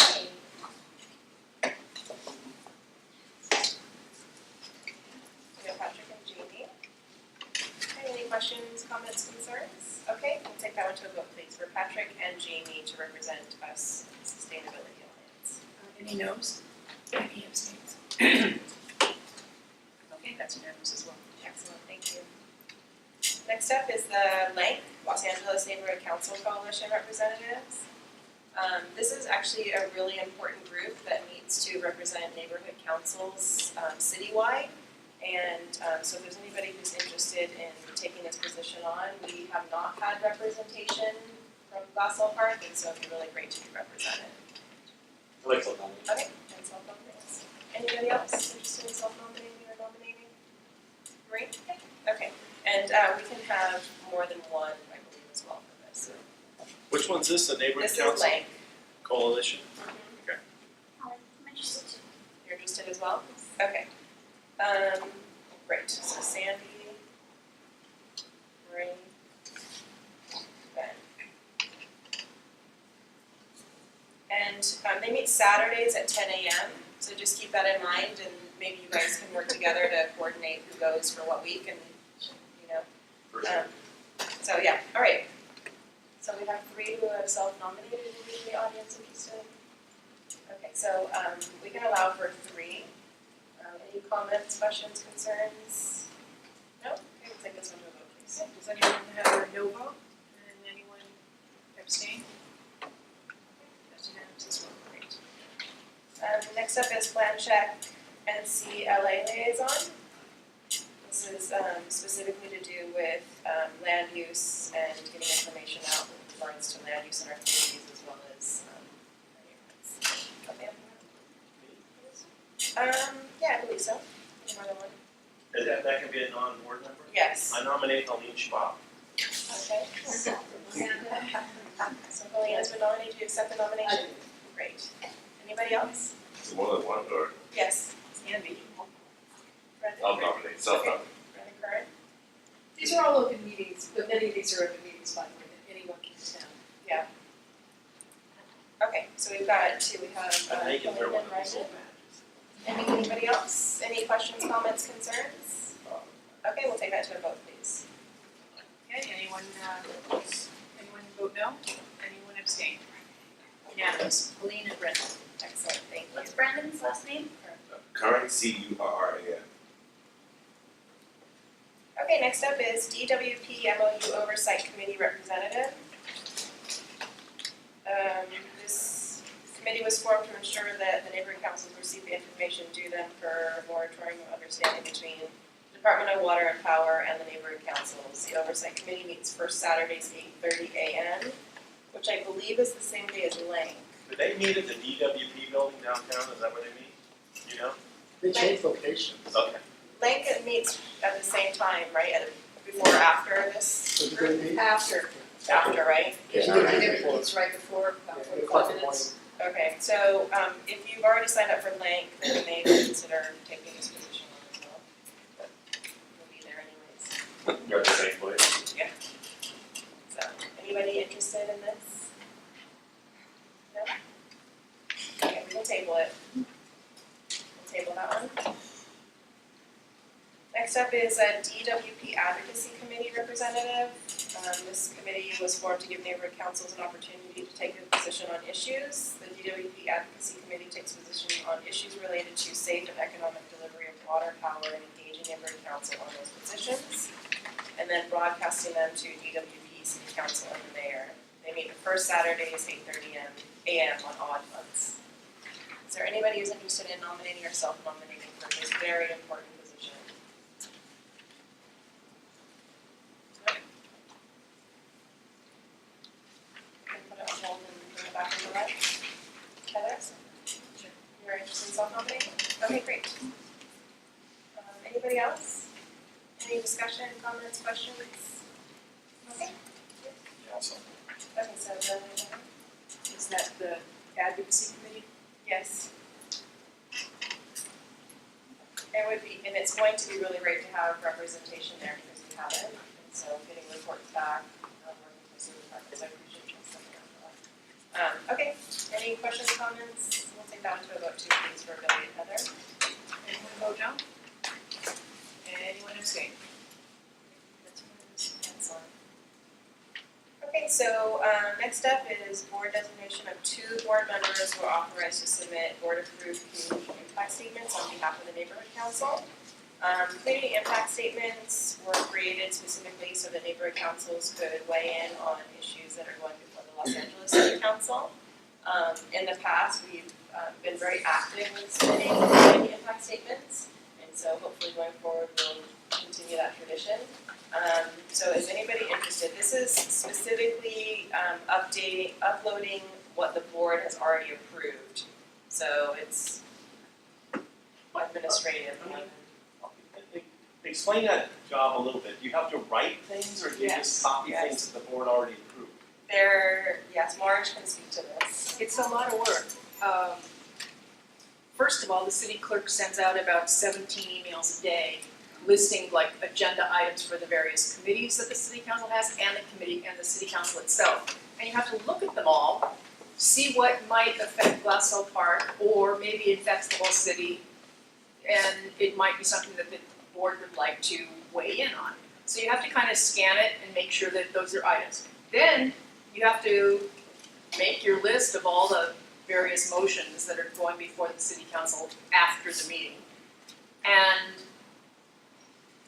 put them all into supporting documents. And then the part that I found even the most trying is that I would do that, maybe have as many as 10 or more community impact statements that we might want to vote on, and I'd get here and no one had read a single one of the motions. So they'd just be voting away like, yes, yes, yes, yes, and it was just like, no. You know, I'm just saying these are things we might want to look at. I'm not saying I vouch for all of these things, but we were writing community impact statements on stuff that just, you know, we hadn't looked at. So my feeling is, I think it's really important that we file because if you look at the city clerk's website, you can click on what the neighborhood councils have filed and which councils have approved it or supported it and which councils don't. And I know they look at it, so I think it's really an important thing to do, but I think it's only going to be as effective as it is, as all of our attention is on it, because otherwise, it's just me saying, you know, yes, I think that, when the city voted to support, boycotting travel to Arizona, these are issues that come up and you just go, well, I know how I feel about it, but I don't know how everybody else feels about it, but, yes, so I'm writing away. Yeah, you have to write a little statement that says at the meeting on this date, the board voted to support or to not support, and then you have to explain why and how it impacts Glassell Park or whatever. And Yeah, it's a big deal. I'll get to the two comments, but just as a point of clarification, everything that Marge says is correct. However, this agenda item is specific to the board members who are authorized by the City of Los Angeles to upload the approved community impact statements. The other part of that is that it's up to us as a governing body to be attuned to what the city council is up to, so that we can all bring issues before the neighborhood council, before our board, so that one, it doesn't fall on one person, it's not one person's responsibility. And we can work on our systems internally to make it a better process, because But when you say upload, you have to create the thing you upload. right, yes, and there are steps, and so maybe what we can do is have an additional training or cover this at the board retreat, so that we can fine tune our process, understand the process better, because again, this is one of the ways that the neighborhood council system gauges our success as a neighborhood council, is how often do they see it community. I thought it was more like we should only vote on community impact statements and the letter itself should already be prepared, rather than I agree. whether it's you or anyone else. But at the same time, if you've got 15 of them at every meeting, writing 15 support letters that may or may not get approved is a lot of work. Yeah, so we can work on that, I mean. Yeah, just want to reiterate what you said. That is a separate job that anyone here can do. Anyone could go onto the city website and you can get the notifications of anything that interests you, all the council files, and go through them, find what's of interest to you that you think might be of interest to the community. You can write up a comment for it, get it onto our agenda, and let the board make a decision on that, if you want to weigh in on with a community impact statement. So it shouldn't be, that's not one person's responsibility. She just happens to be a very intelligent, dedicated person. Thomas, did you have a comment? Yeah, so one thing that we're trying to do to help the neighborhood councils, we do have trainings on the CIS, but also, I'll send you a copy of it, but we send out monthly profiles of your councils. And in that profile, lists how much money you have left, updates on my departments, but also we give recommendations to a couple of the CISs you guys could take action on. For example, the two big ones right now that's impacted citywide is the DWP referendum, and also the short-term housing issue. So we break it down for you. What happens if you vote yes? What happens if you vote no? So I can send that to you. So that's one way we try to help neighborhood councils to help sift through the CISs that can affect your councils. Well, I was gonna say, it seems that we do and then sort of backwards, should we find out the issues that we want to vote on, and then do the research and write the statements, or do this process? Like you said, should we bring it before the board first, or is that too late? In other words, instead of having one person have to kind of keep, obviously we all need to keep track of them, should we be bringing forward what we think the issues are, and then developing our position, and then writing the statement? Yeah, and that's the process for our neighborhood council, and that's what it's been. This specific agenda item is just nominating or selecting the people who are approved to submit our approved community impact statements. So we don't have any on the agenda tonight, and we can in July if people would like to bring them to the board. But at this point, it just allows to streamline that process. So this job is strictly someone who's gonna take a shared thing and upload it to somewhere for the board. I believe there's a couple more steps in that, and again, Marge can speak to that because she's the one who's done them for the most part. But yeah, there are certain steps that need to be taken to upload them correctly because there is a system involved. Right.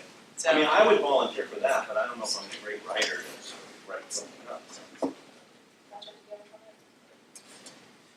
Yeah, I just reiterate what I said, I think we should vote on the finished document. People should be able to make revisions, motions to revise or whatever. Problem is, a lot of times it doesn't allow us enough time the votes in the city council that we're trying to weigh in on are going to happen before we meet another time. So frequently that's an issue as well, where these are very, very time sensitive issues. I really don't know what the. So we can deal with the process, the templates, all of that at some point, because it sounds to me like that's something that, that we as a board need to consider. At this point, is there anybody who would like to nominate or self-nominate to be the person who would upload community documents? March. I've done it before, I just need the support of the board to actually look at these things and give feedback. And that's not something that we need to actually wait, I don't think, am I right, Thomas, that Brown Act wise, as far as like, you know, the meeting, if each one individually, if they wanted to reply to me, if I sent out, there's this motion, what do you think? Can they send it back to me or no? Yeah, it's close to a serial. Yeah. Even if it's individual, like if I BCC all of them and they only reply. Yeah, you can't use you'll be like a proxy. Yeah.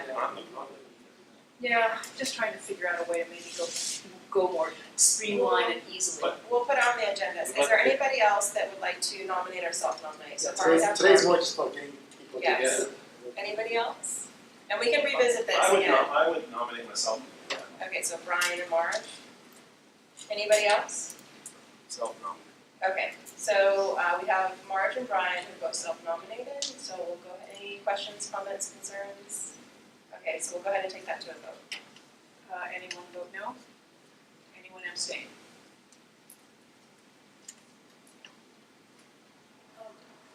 What's the process of getting like if we, now that we've elected 2 people to do this, the previously elected people, I mean, is there a process to take their ability off? Yeah, you gotta talk to the AEA. Oh. Okay. We need to get you guys, you have a password, we need to get Brian a password. Okay. Okay, and then we have somebody that we need to remove. So, we'll deal with that. Okay, moving on.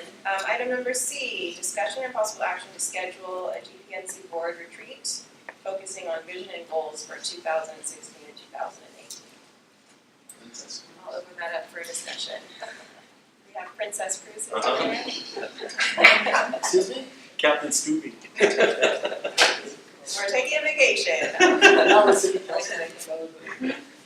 Any discussion, questions, ideas, Brian? I've never done one of these, but you have, or maybe Thomas has been involved. What is it just you go, it has to be a meeting, obviously. You're right, the public is invited. Basically, right now you got like 2 hours to rush to get everything done.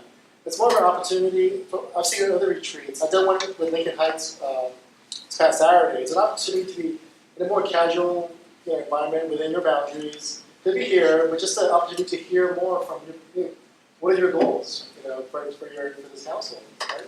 It's a good time it's a good time just to kind of brainstorm ideas. And September 1st is when the budget packet is due. In that, we need your strategic plan, your outreach plan. So I don't know if you plan to do that at that meeting, but it's an opportunity just to hear from board members, like, what issues that you guys want to work on. What are some of your goals for this upcoming year? Yeah, Can we do it at a restaurant or something? wherever we do it has to be accessible to the public, ADA compliant. The last one we had was right after the last election, and I worked with Lizette to host that. And so we did sort of a mini training, kind of what we did tonight, but also it was more specific to training because there was some other issues that we were dealing with. But the goal for this one is an opportunity to hear from the community as well as the board, so that we can all kind of get on the same page and work together so that we can all accomplish the things that we came on this board to accomplish, and allow the community their opportunity to be involved as well. And so there's a budget attached, which is the next agenda item, D, which is $300, which would allow us to have refreshments and do some outreach, and also provide copies and materials for the community as well as the board as well. So, any other questions or comments about the possibility of having a retreat? Good idea. I'll take it. Here's a question. We still have to meet all the same requirements about the agenda, so that means that no great ideas can come up and be voted on during it. If you didn't come up with the idea before it, publish it on the agenda, including the community, then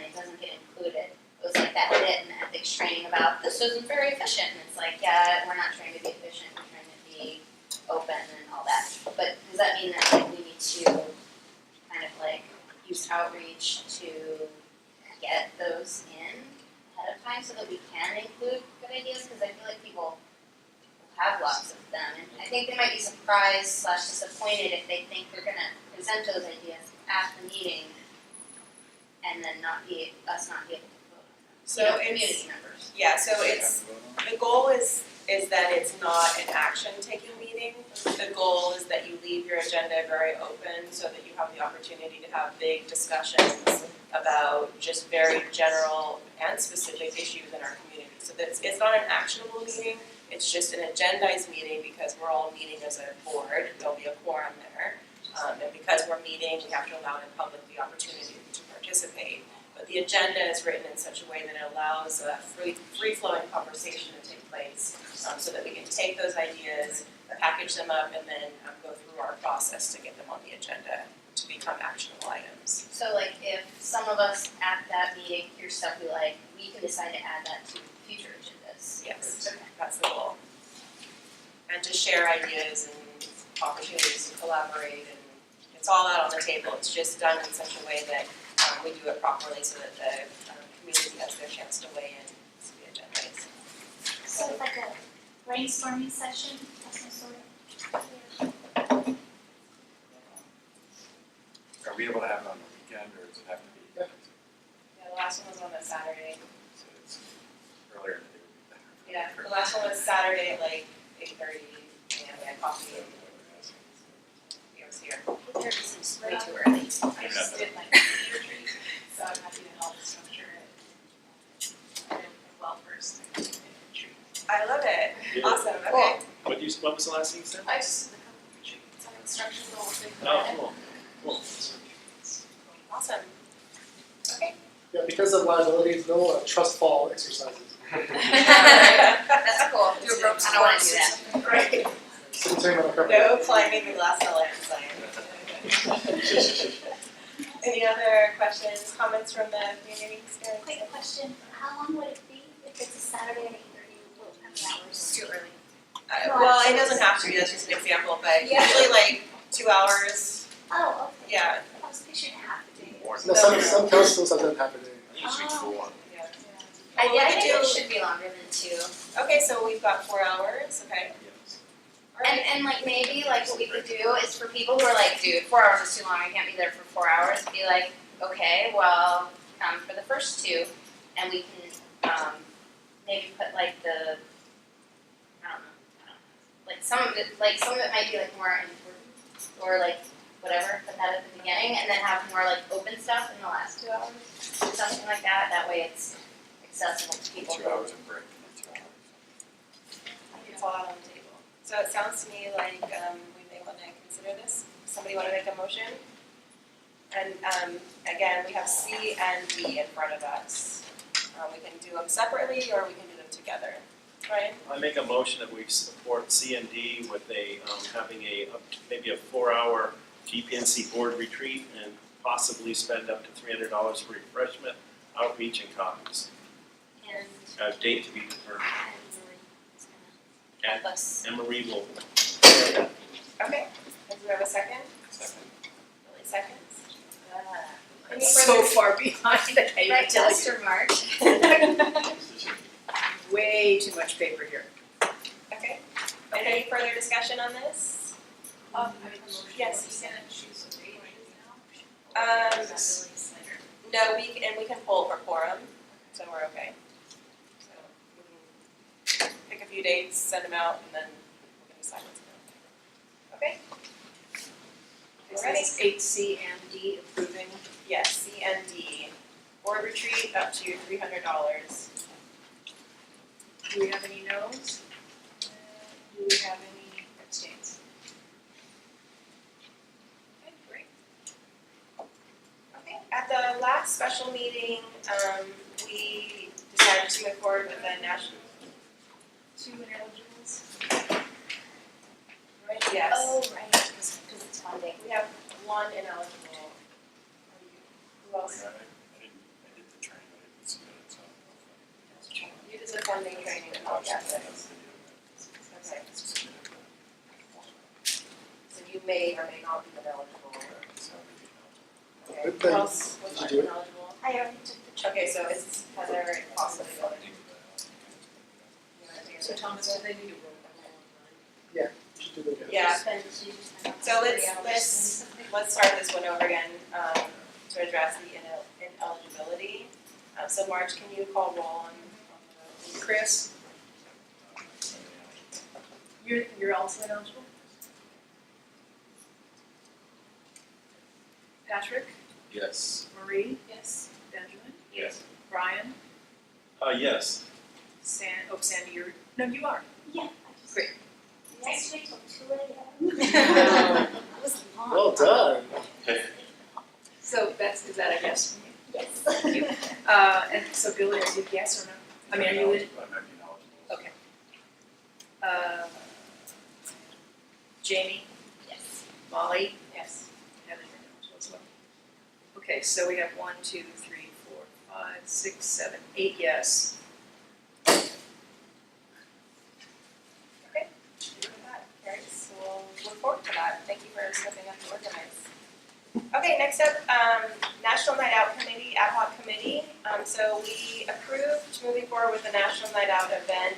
Also, some of the budget with regards to closing out our fiscal year, we failed to form and populate the National Night Out Ad Hoc Committee to help us get organized, as well as an interim chair for that committee. So we're addressing that this evening. So is there anybody who'd like to be part of the National Night Out Committee to help organize that event for August 2nd? Ed? Sandy?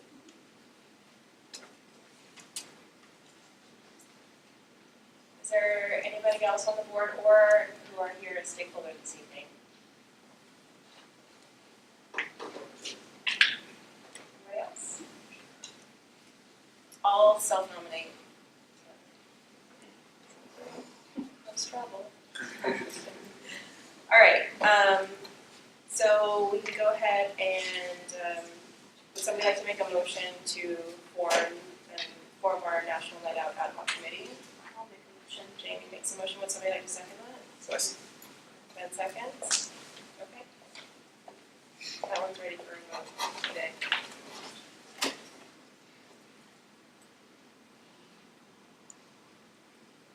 Is this one involving any money? It is not.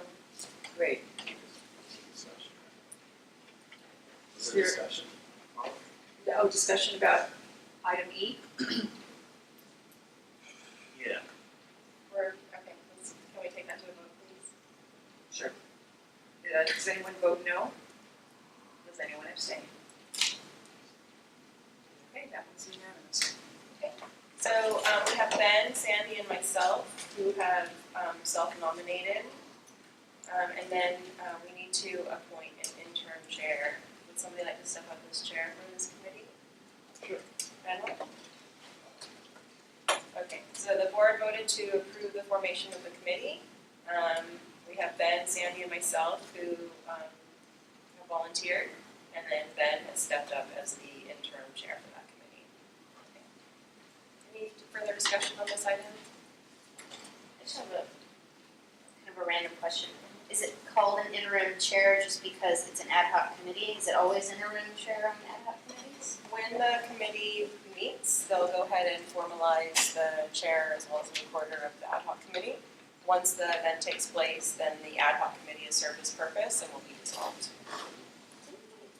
Chairs for other committees at the last meeting? Yeah, we failed to deal with the National Night Out Committee, ad hoc committee. Yeah, I know, but why is it interim chair for this one, but it wasn't interim chair for other committees?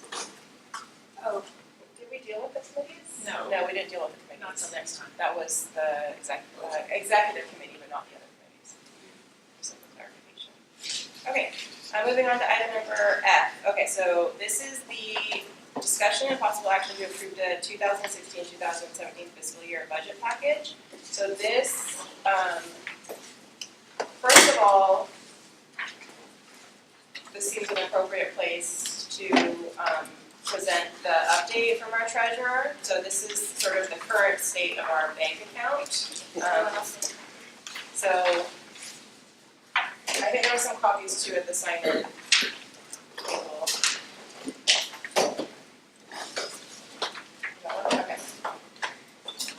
Okay, so, do you wanna walk us through this, or you want me to do it? Why don't you do it? Okay, so our current available balance is $525.05. The ledger balance is $868.79, just because we have some pending payments out there. We made our cash request on the 14th to the department, and then submitted all of our funding documents after the last meeting on the 15th. So we're waiting on our cash replenishment. Hopefully it'll be in our account by the 23rd. Once it's in there, then we can start to make the payments that are waiting on that cash deposit, which include Avenue 50 Studio, past board member reimbursement, newsletter, National Endowed business card. So there's all these sort of housekeeping items that we dealt with at the special meeting that are just waiting on that cash replenishment. Also included is the neighborhood council self-assessment form, the outreach survey, the strategic plan, as well as the budget. And Brian, you can pull this up too if you don't mind. Is it on here somewhere? Is it? It's in the downloads folder. Okay. Probably pull up the budget, this one. Is it this one, 8F1? This thing? Yeah, that might be it, yeah. Yeah. There you That's go. it.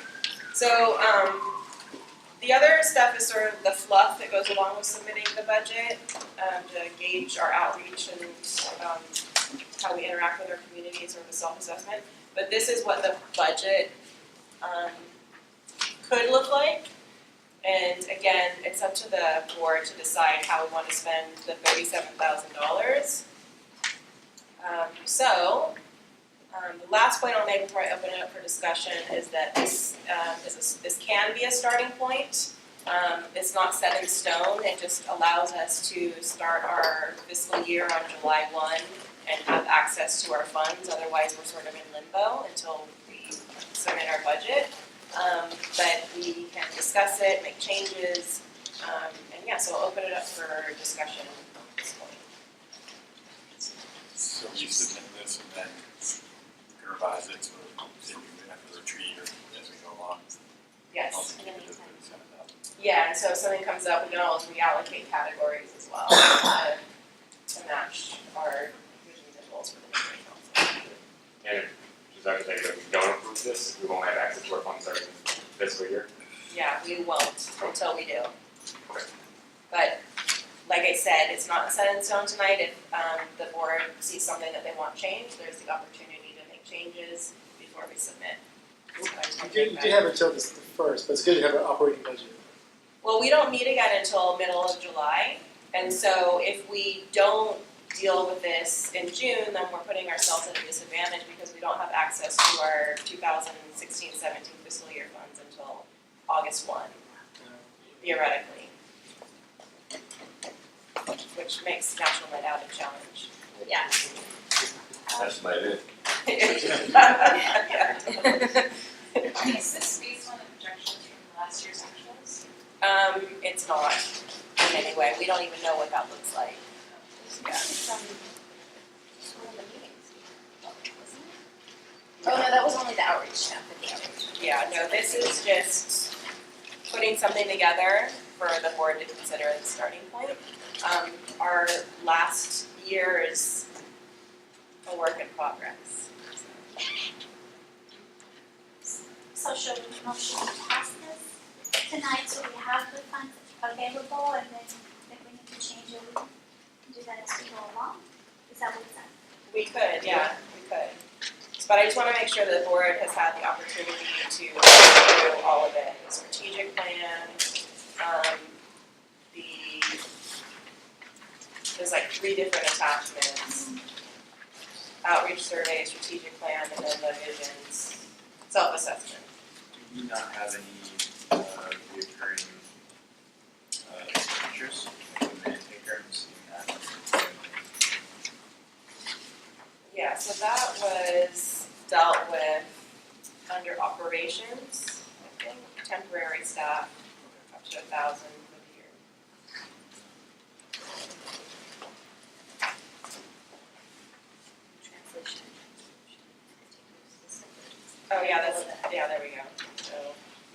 there is actually a line item below that.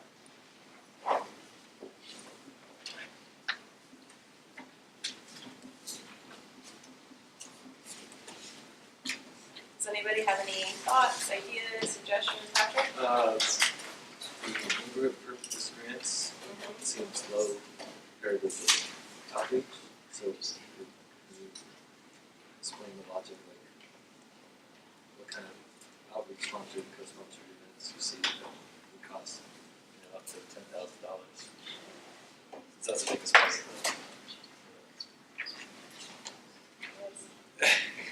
So again, this is up for the board to decide what our goals and visions are for a neighborhood council.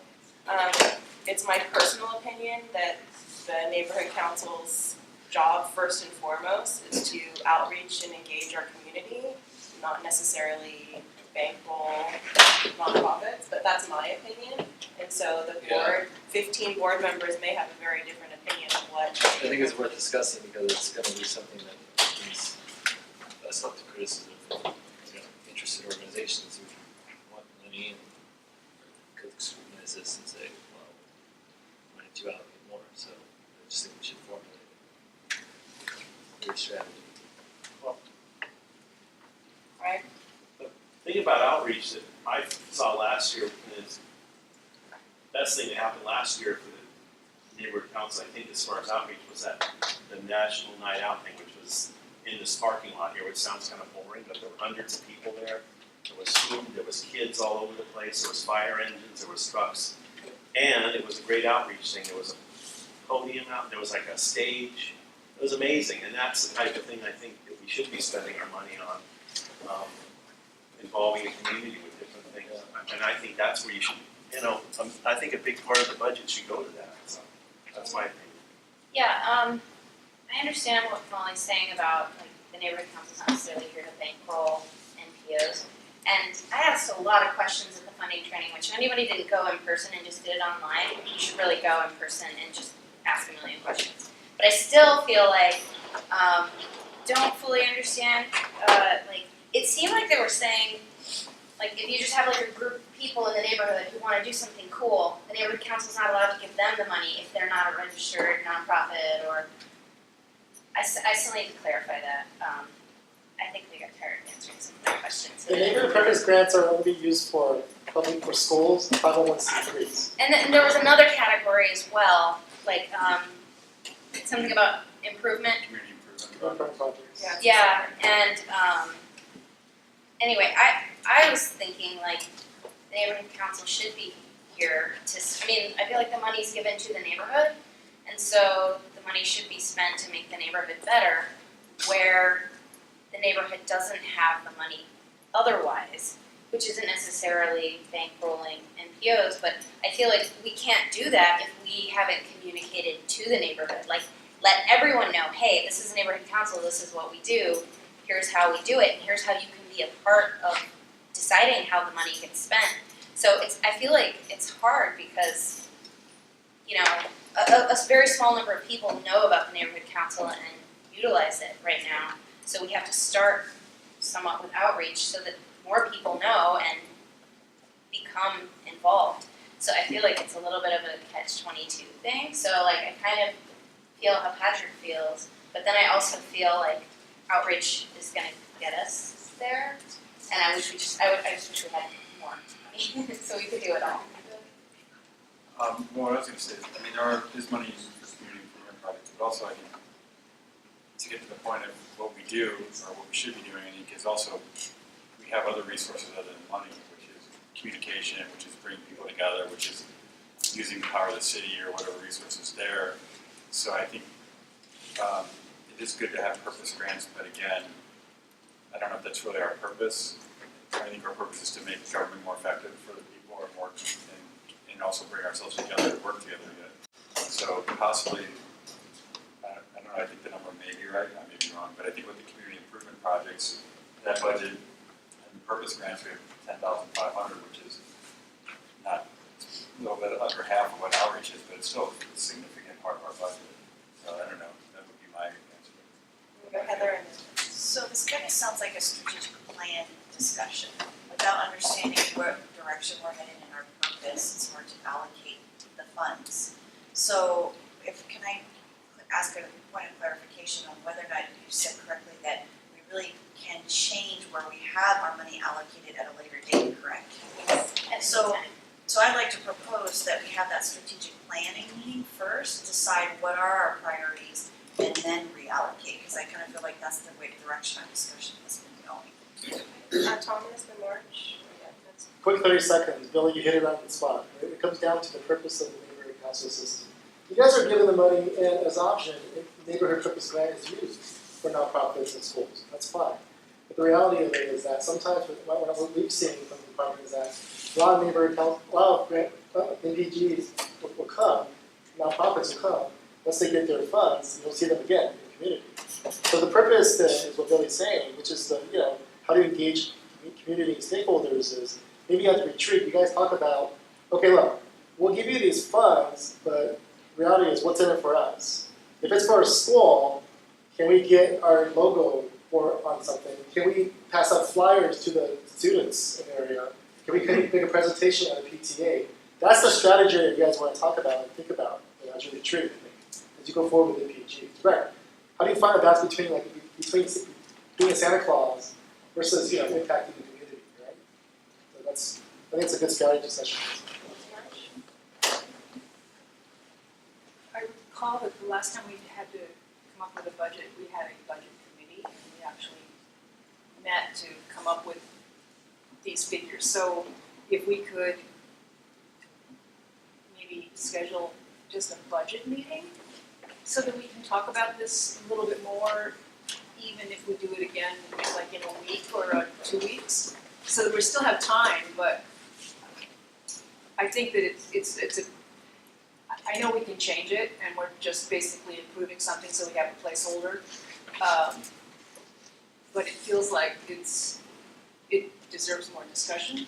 So if we need to do it tonight in order to just free up money, then I would say we should go ahead and take a vote and free up the money that way. But we should make the motion clear that this is we're approving like almost like an interim budget or a draft budget or something like that, so that we know that, and schedule another meeting so that we can actually fully discuss it, and maybe that's the second half of our retreat. I mean, we can discuss in the first part, what are our goals, what are our visions, all that sort of thing, and then look at the dollars and cents and say, well, and how do we achieve it given we have $37,000?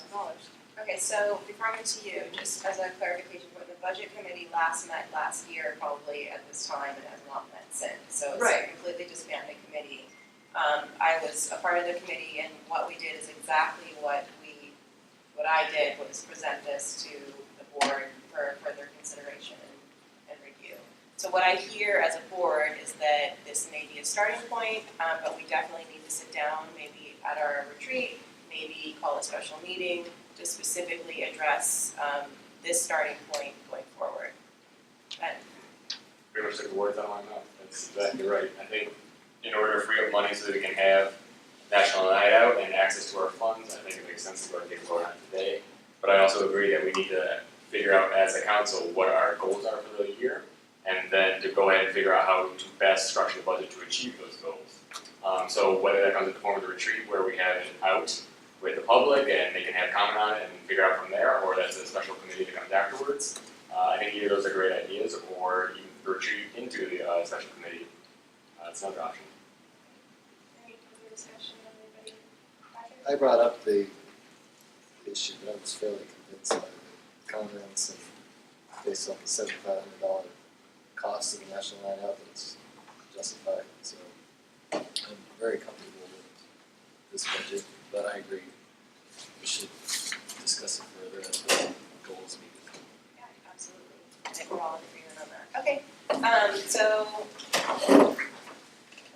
before us we have the draft budget package, and we've had our discussion. Is there a motion?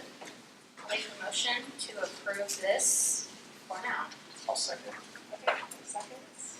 Jamie makes the motion to approve the 2016-2017 fiscal year budget for Glasgow Park Neighborhood Council. Chris seconds. No, I didn't. Kristen? Second? Chris, yes, seconds. Kristen? Okay, go ahead. Oh, wait.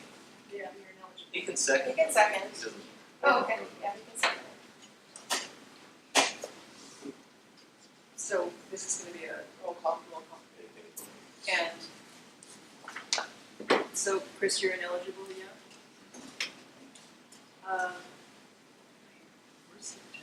Patrick, Yes. Marie, Yes. Ben, Yes. Brian, Yes. Sandy, Yes. Julie, you're ineligible? Right there. Yes. Left side. Yes, for me, Jamie, Yes. Molly, Yes. Heather, oh, sorry. Okay. 1, 2, 3, 4, 5, 6, 7, 8. Okay, with that, the budget package passes. We'll go ahead and submit that to the department. Moving on to item number 9, recommendations from our outreach committee. Ben or Sandy, take it away. I started the flyer, but I need dates and all that stuff still, but it's a really, really rough draft, but I did email it to, I think, you two, right? That's what you received it. Okay, so we're talking about National Night Out. Yeah. Ben? So basically, National Night Out would be our big event for this year, especially looking at the budget. It's $7,500 we're looking to approve. And again, we have a bunch of trucks, a lot of people. We had over 700 last year. And from everything I've heard and everything, the way it's looking, it's going to be a great way to get people out engaged, knowing that GPNC exists and seeing the rest of the members of the community having fun. And we're looking at the date of August 2nd. That's the National Night Out that will be going on across the country. It'd be great to be involved with that. And we were still, I don't know if this is something we're still planning on doing, but the challenge, the kids fitness challenge was something, because we were thinking of opening it up to not just the parking lot, but that area of the park. So there would be like obstacle course. Right. In our last meeting, our special meeting on the 13th, we had a man named Dave Kane come in who runs the Kids Fitness, the Kids Fitness Challenge, which is basically his entire goal is to get kids out and moving through a bunch of different fun activities, and they got those big blow-up bouncy houses, I guess, but they're not bouncy houses. They have, like, you can run through them and you can play against your parents and stuff like that. Basically a great event that will help get kids out and about. We had the idea of combining the events so they're on the same day, people can funnel in one and out. You just need to find a location suitable to handle both and turn it into a bigger event that gets more people out. Yeah, so just a location update.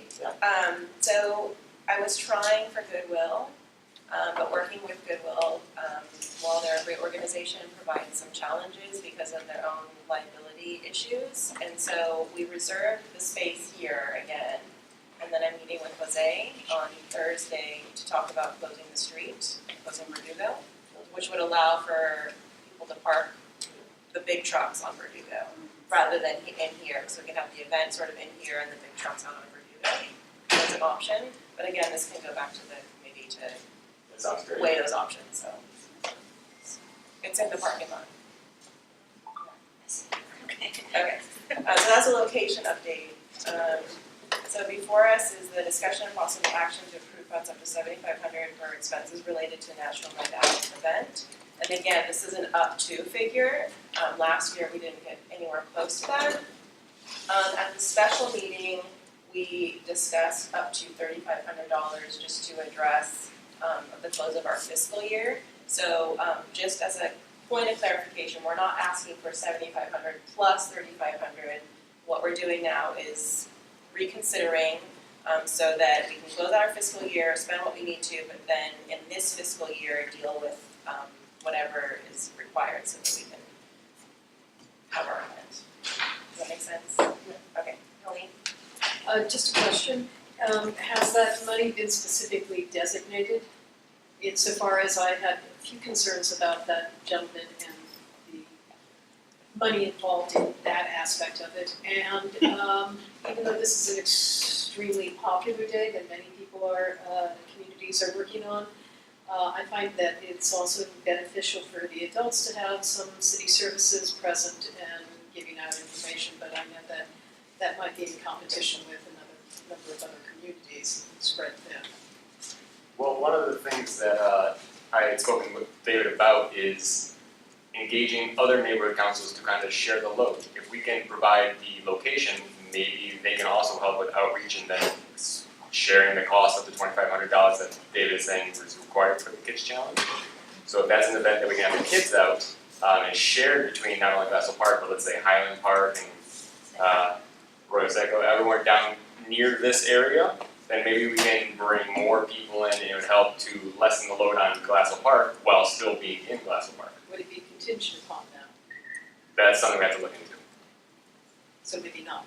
Maybe we have to discuss them. We have not reached out to anybody else yet. So the budget for National Night Out is actually, and the motion is part of our attachments. Brian, do you mind pulling that up, just so we can see? Which one's that? Oh, wait. Draft budget? It's the one on the top right. This one, Yeah. outreach promotions? And then, yeah, let's pull all the way down. So when the neighborhood council considered the National Night Out event, we hadn't considered the challenge aspect of it, but there is a rentals portion of the budget and a bounce line item for up to 500. So while could be a compromise, you know. So anyways, that's the budget. That's how much the guy charges? That's what he's saying. I'd like to see why. That's exactly what is allocated between those two categories. It would be good because that would fit into the 7,500 we already have, and if we can share the load with others, then we can even cut down the cost for just National Night Out. I bet Mount Washington parents would be into it.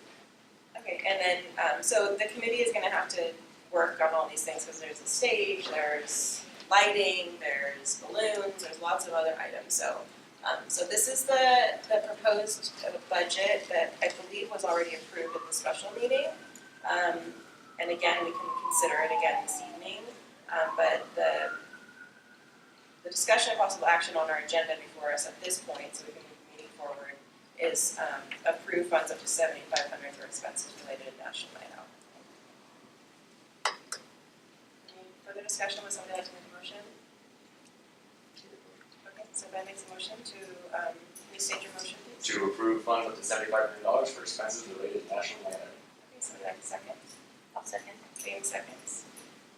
Who was that? Jamie? Yep. Any further discussion? Okay, this is a funding item, so we'll need to do roll call. Patrick, Yes. Marie, Yes. Ben, Yes.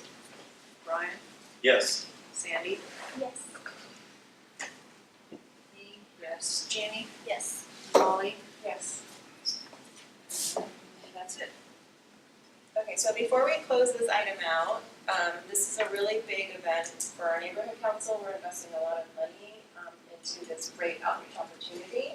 And so while the committee will be doing most of the work, I would ask that the board really do their part for outreach and bringing together any services for partners, community partners, so that we can have a really amazing event for our community. Okay. Next up, 9B. If I understand, you want to take that one?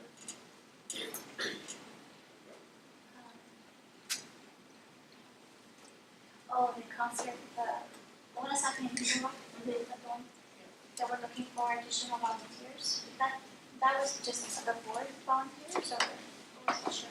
Anybody who's willing to volunteer. So we have at this point Sandy and Martin, Yes. Laura and her husband, John said that he would help us set up. So it was, We had the time somewhere, but I don't have it with me, like, what time. That was, that's somewhere. yeah, so is anybody able or willing to be a part of the event, set up the outreach table? I'm not quite sure yet, but I'll check on it. Okay. So I think we're gonna be able to pull it off. We don't have as many outreach outreach items, as we did last year. we have some bags, like reusable bags in the storage, so we can give those away. But I will say, it's actually a really fun event. And the Spasmatics, I don't know if you guys have heard them before, but they're like a really good band. Like, they're really, really, really good. They're an 80s cover band.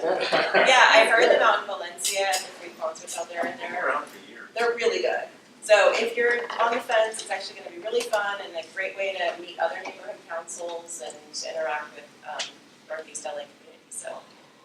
I think we're gonna be able to pull it off though. So we've got Sandy, Laura, their other halves, John, and then possibly Billy and Ellie. Okay, anybody else? I mean, you haven't Okay, Sounds like fun. okay. Awesome, so I think we're gonna have that covered.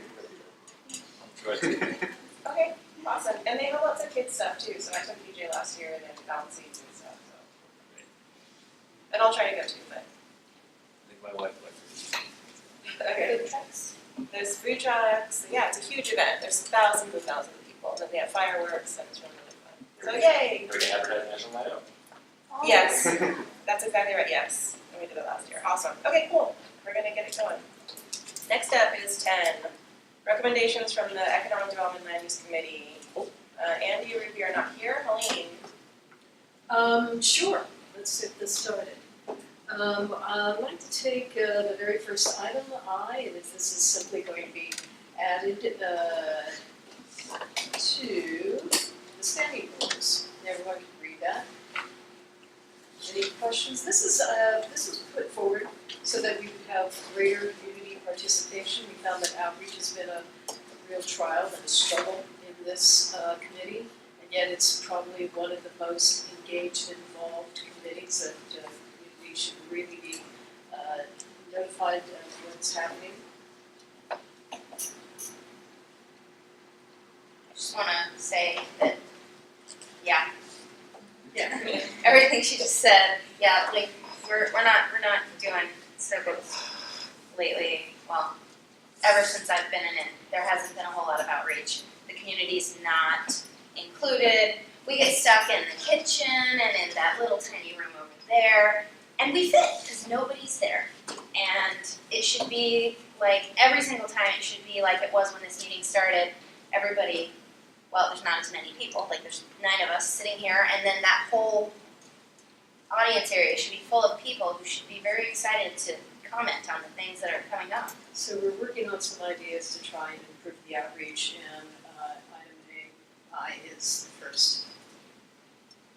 And this would update our standing rules, which is, again, a guideline on how the neighborhood council does business, and therefore becoming a requirement, which adds some teeth to us doing our part to provide outreach, doing things the right way. So, Brian? Well, I'm reading this, and I'm not sure what it's telling anybody to do. It's gonna be in the standing rules. Yeah, so this will be on the agenda. So whether it's the neighborhood council agenda for the general board meeting or the land use committee agenda. We're talking about I, right? Yeah. But So I read, I mean, I'm just reading that out loud, I'm playing devil's advocate, I don't know what it means. I mean, I don't know what action it's gonna cause. it clarifies the process for stakeholders and then encourages their participation, whether it's attending the meetings or via email. Via what? The email address that's provided. Okay. LU. Okay, so there's an email address that people are supposed to send stuff to. And how are they gonna find out about this wonderful email address? This is actually gonna be a standing item similar to what you see at the beginning of our agenda that lives on the agenda. It will always be on the agenda, Okay. so, I mean, will it be flyers tossed out with this info, or?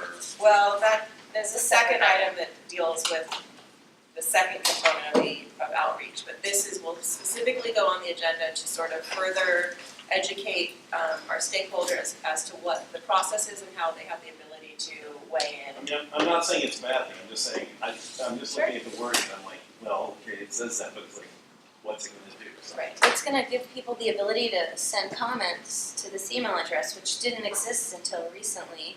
That was just created. On the email, just why is it different than this one over here from the OU at West London? So the LU will be sent to both the committee as well as the board secretary and the chair. so that the secretary and the chair are aware of what's going on, the comments that are made, because the component is that the comments will be part of the public record, and in the future, they'll be part of our agenda package, so that if the board is looking at a land use issue, we'll have it in front of us. Joe Smith likes the project, Joe Smith doesn't like the project. And that way the board secretary knows, and we know we took the agenda package. Why isn't that just the one email? Why is it so another one? Just 'cause Sorry, I You- had trouble you mean- hearing you, Patrick. this notice of a meeting draft has a different email address. Yeah, that goes to just the committee. That's only the committee members. Are you talking about that EDL, email? yeah. Cause like, I've never received a single email that's been sent to that email address because whoever's the keeper of it doesn't share what's happening at it. This, because the board is creating this and the board is making this required to be transparent and visible on the website, nobody can hide that from anyone. So that becomes transparent. So I think that's the main difference, is that Let's just make that the new. it's the comments specific email. Any questions? Any further discussion? Okay, would somebody like to make the motion for 10 AI? The language should be, the stakeholders are encouraged, rather than all stakeholders at all. It seems like a memo to someone. Right? This is the exact language that's gonna be on the agenda. Yeah, that would be the language. It would be, first it would be added to the standing rules, and then it would be on the So I agenda. would just strike remind and that. So just stakeholders are encouraged? Right. Or all stakeholders are encouraged. Yes. So like that, all stakeholders are encouraged. Okay. So, there's been an amendment, so all stakeholders are encouraged to attend, and then it continues to read the same.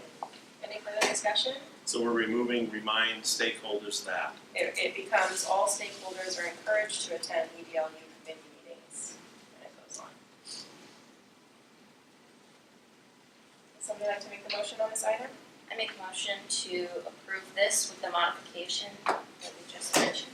Okay, somebody like to second? I second. Patrick seconds. Any further discussion? Okay, Does anyone vote no on this? Anyone abstain? unanimous? All right, next up, moving right along. 10B, discussion of possible action to approve letter to be sent to current applicants requiring them to notify residents of pending development nearby. See supported documents.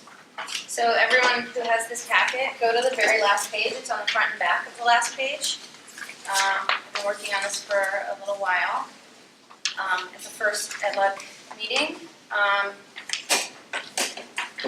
they didn't want to vote on it because we had to modify it. And I had to wait until the next meeting.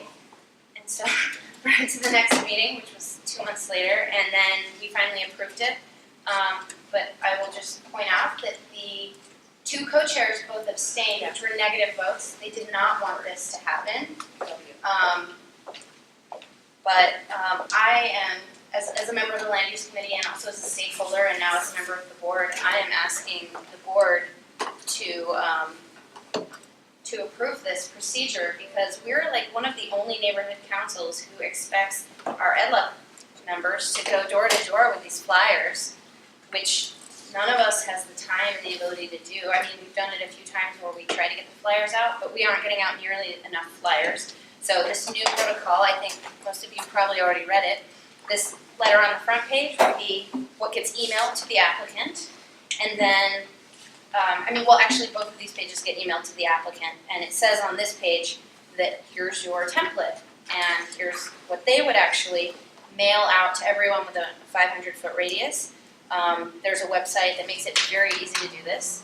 It's called the ZMIS website. They just type in the address and then they say 500-foot radius, and then bam, they just stick in an Avery standard sheet and it prints out all of the addresses that occur within that 500-foot radius.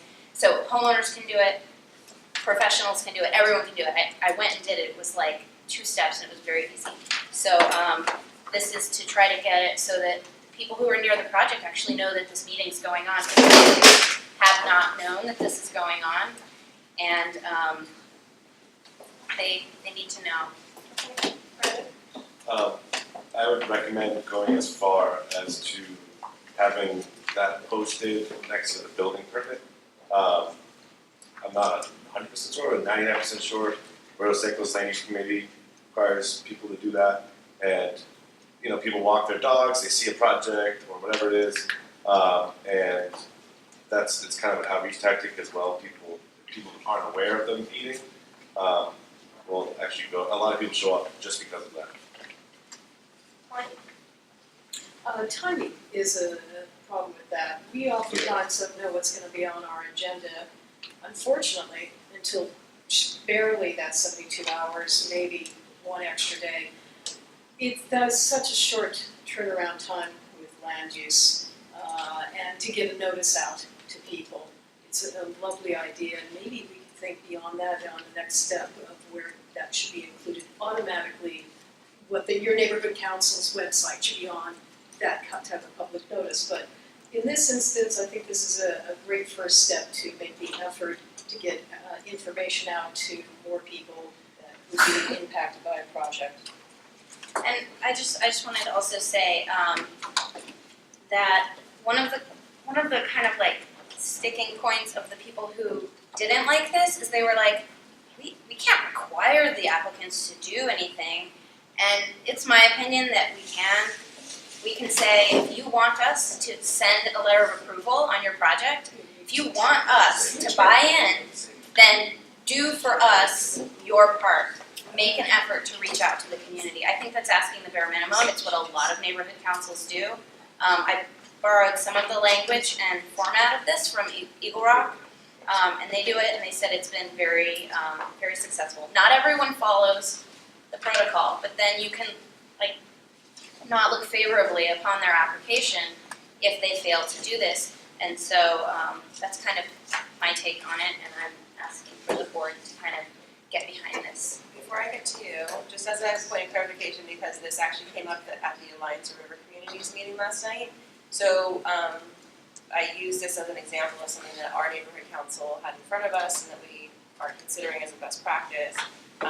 Gracie Liu, who's our general manager for Empower LA, she said that we cannot require somebody to do this. So there have been neighborhood councils that have required, and they're having to reimburse developers for postage and things like that. So, while we can recommend it and while we can look favorably upon it, we cannot require that somebody do it. With that said, if there are projects that we feel are important, then we can pay for the postage and outreach ourselves, whether it's through the land use committee or through the neighborhood council, because ultimately that's our goal, right, is empowering the community with information. And so there's that balance. Like, if you are not willing to do it, be clear with us so we know where you stand, so that we have the opportunity to educate and inform our community. Well, it Just says. 1 sec, let me get to that first. Again, not to put words on my mouth. I didn't think that we could require somebody. I think we had the power to do that. And then if we didn't have the power to do that, would we then take it upon ourselves to let the community know? And then what would the cost be associated with that? So on and so forth. I agree though. I like the idea. If they're going to be doing something, everyone around the area should know about it. And that's the entire point of the board, is empowering people, getting them to at least know what's going on in the community. Yeah, and we were very careful in wording this, that there's nothing about requiring, it asks them to. So for anyone who hasn't read this before, we ask all applicants to send a notice. So we're asking them, and then if they do send it out, we ask them to also send one to our mailbox. So we'll know who did and didn't send it out based on getting one in our mailbox. Unless somebody decides to be sneaky and send one to us and they didn't send it out. But we just have to, there's not much we can do to control that. We just have to kind of assume that people are being forthright with us. A lot of people aren't, but that was my biggest concern, and so that was why I talked to, actually had like a coffee meeting with Dave Green of Eagle Rock Neighborhood Council to talk to him about, and he said that compliance is very high. So, just by asking, most people do it, and that gets us a huge benefit in terms of notifying the community. And I mean, I don't think it's the same as requiring someone to do it, to say that you're not gonna look as favorably upon the application if they fail to notify the neighborhood. Just for my own information, so does the land use committee discuss every development that happens in Vessel Park? So everything comes up? Unless something is allowed to be done without coming before us, which are, but some people who are, and it's called by right, and some people who are doing things by right still come before us, because they want our blessing. But basically, the land use committee can just bless it, or the neighborhood council can just bless it, we can't stop the development, or we can't. Well, that's a complicated question, but in theory, yeah, you're correct about that, but some neighborhood councils have become so well respected that the people who make the approvals actually defer to the neighborhood councils, and we wanna become that respectable. So that will happen in the future, but we are not there currently. This is a step in the right direction. Yeah, it's a step in the right direction. I mean, I guess my feeling is, while I feel like we should be involved in development, I don't know if we're making it too onerous on developers, not that for overdevelopment or any of that, but, so I guess kind of taking a Molly's point and Gracie said is that it should be more informational from our point, I guess, to get everybody involved. So I'm not sure, I think this is a great start, but I don't know if it's too much. Well, I don't know enough about the issue, to be honest. One of the only neighborhood councils that I know of who doesn't do this. So we were one of the only neighborhood councils whose residents aren't notified. And I mean, if we had an idea of how else to do it, like if there was something like this Should would we be, be doing it, I guess, that is a lot of work. A lot of work. But we have a budget, right? And so part of our outreach budget is to engage the community. And so maybe we as a board need to consider how many mailings we do specific to land use issues, specific to economic development issues in our community, because that's one thing that we've fallen short on. And so this letter, in my opinion, is a really good start. I think it's very well written. I like the notice of a meeting as well. I think it's a great step in the right direction. And yeah, I mean, I think it's a good step on this part. So, is there, Brian has a comment? Yeah, I work in Sherman Oaks in an office building, and I have gotten, I get I'm kind of the office manager, so I get emails to us as a business. And I get emails from I think it's the Sherman Oaks Neighborhood Council that mention things like this. I don't know how they fund it, but it has their address and their. You get emails? I get mail, I get actual physical mail from the neighborhood council. It's not an advertising for them, it's something to do with land use. This Not looks on like it everything. comes from us. Okay. It has our name at the And top. something came up at the ARC meeting last night as well, that we potentially can use Nation Builder to target addresses specifically in a geographical area around certain issues or developments or whatever, and so maybe that's something that our outreach committee or website committee can further explore, because Nation Builder is a database of anybody who's registered to vote in our community, and we have access to that information, so maybe we can help supplement the physical letters with the Nation Builder. I think I saw a couple comments. Any additional comments, questions on this? Can I just say that I do think that it would be great if we, at some point in the future, establish a protocol for when an applicant can't or chooses not to. Maybe somebody just doesn't have the money. I wouldn't ever want to be the person who's like, well, screw you, you don't have the money. I don't think we need to be like that. We can be like, okay, you can't afford to do this. Maybe outreach can do it in those cases. I'm not against that idea. So I would like to do all of the above strategy, whatever gets the community notified and involved the most. Yeah, and I think that speaks to something that's been lacking, and that's the land use committee working with our website and outreach committee, which I think the foundation has been laid.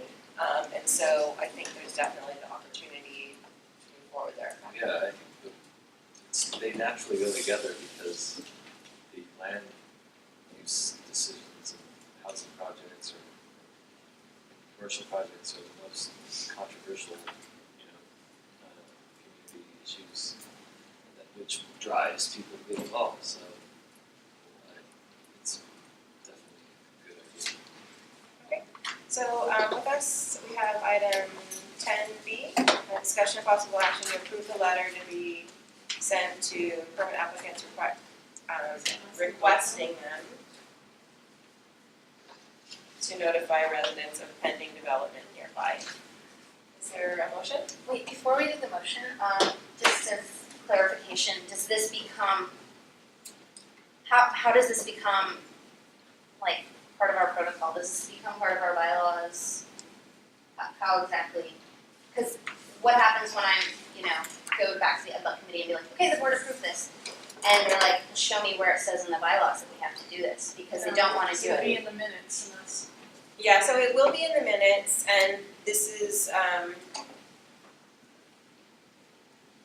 by adding it to the standing rules, it applies a little tiny teeth to the requirement. Not big teeth, just little tiny teeth, just kind of hang on to the agenda there. So I think that's a really good question and a good clarification, like how do we as a board make this happen? So we can approve the letter, but unless the committee is willing to actually make the request, it's just gonna be a letter, right? Right. So, so maybe somebody wants to consider that as we consider the motion that's being made. You mean to change the way that we put the motion forward, to make it So, more enforceable?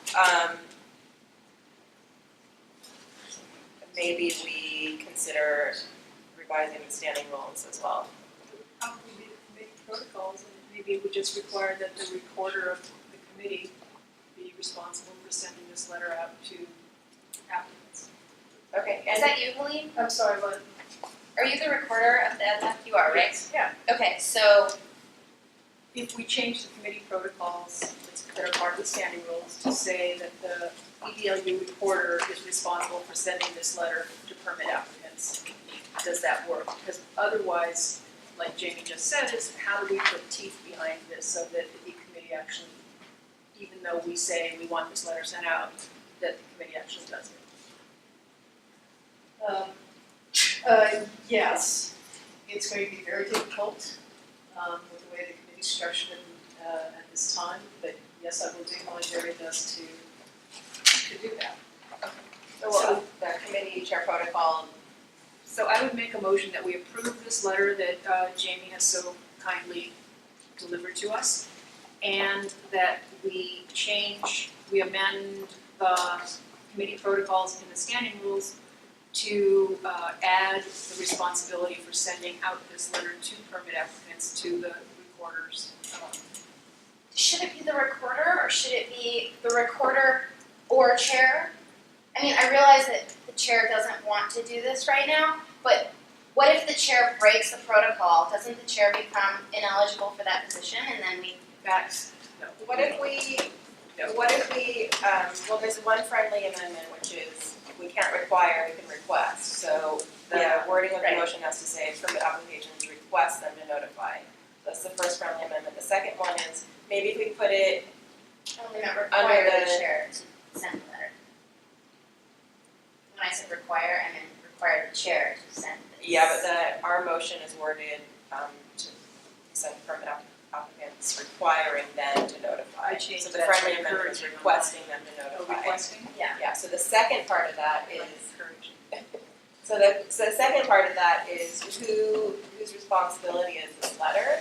And so maybe we need to have a check and a balance between the committee recorder and the board secretary?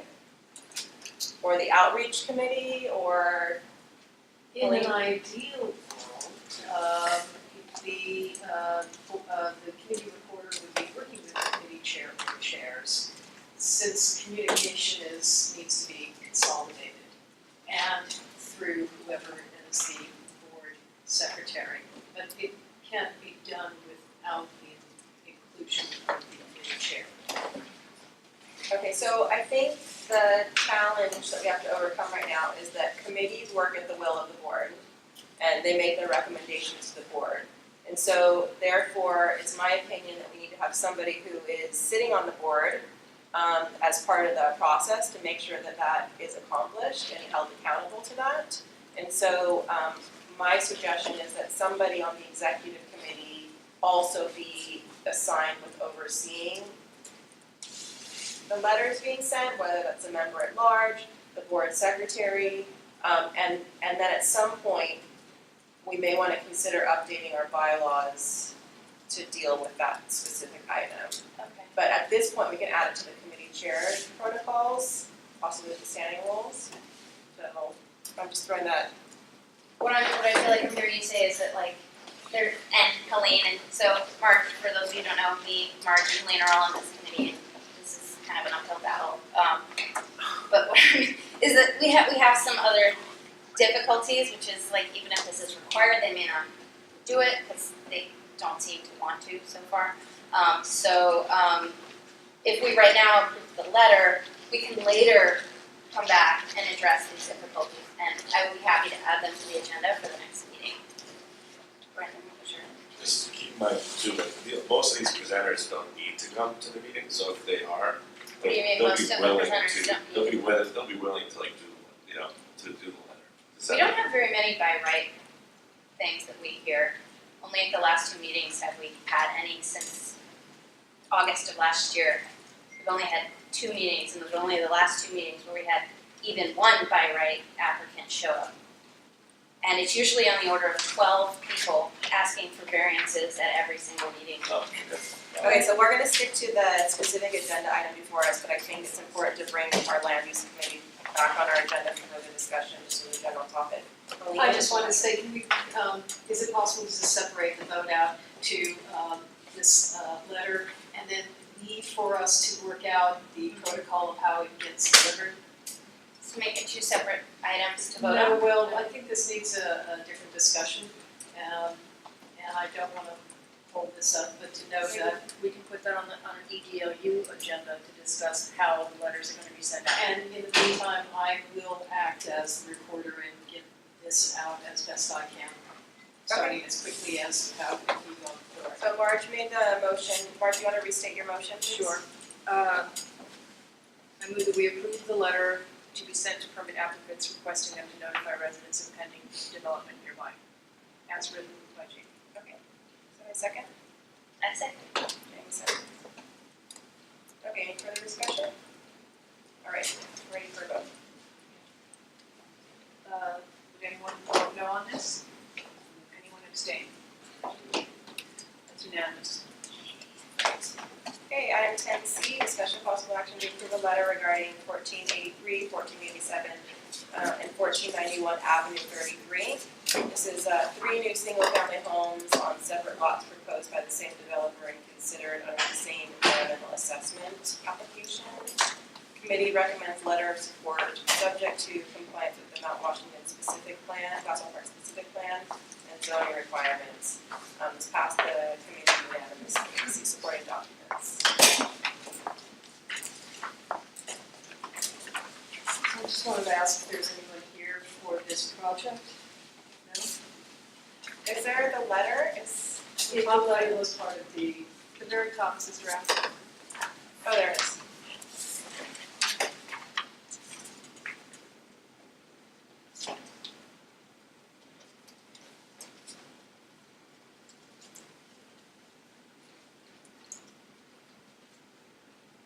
Who wrote the letter?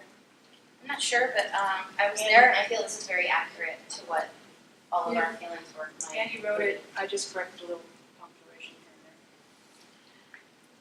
So I would like to speak to it. The language that he uses is accurate to what we felt about the properties.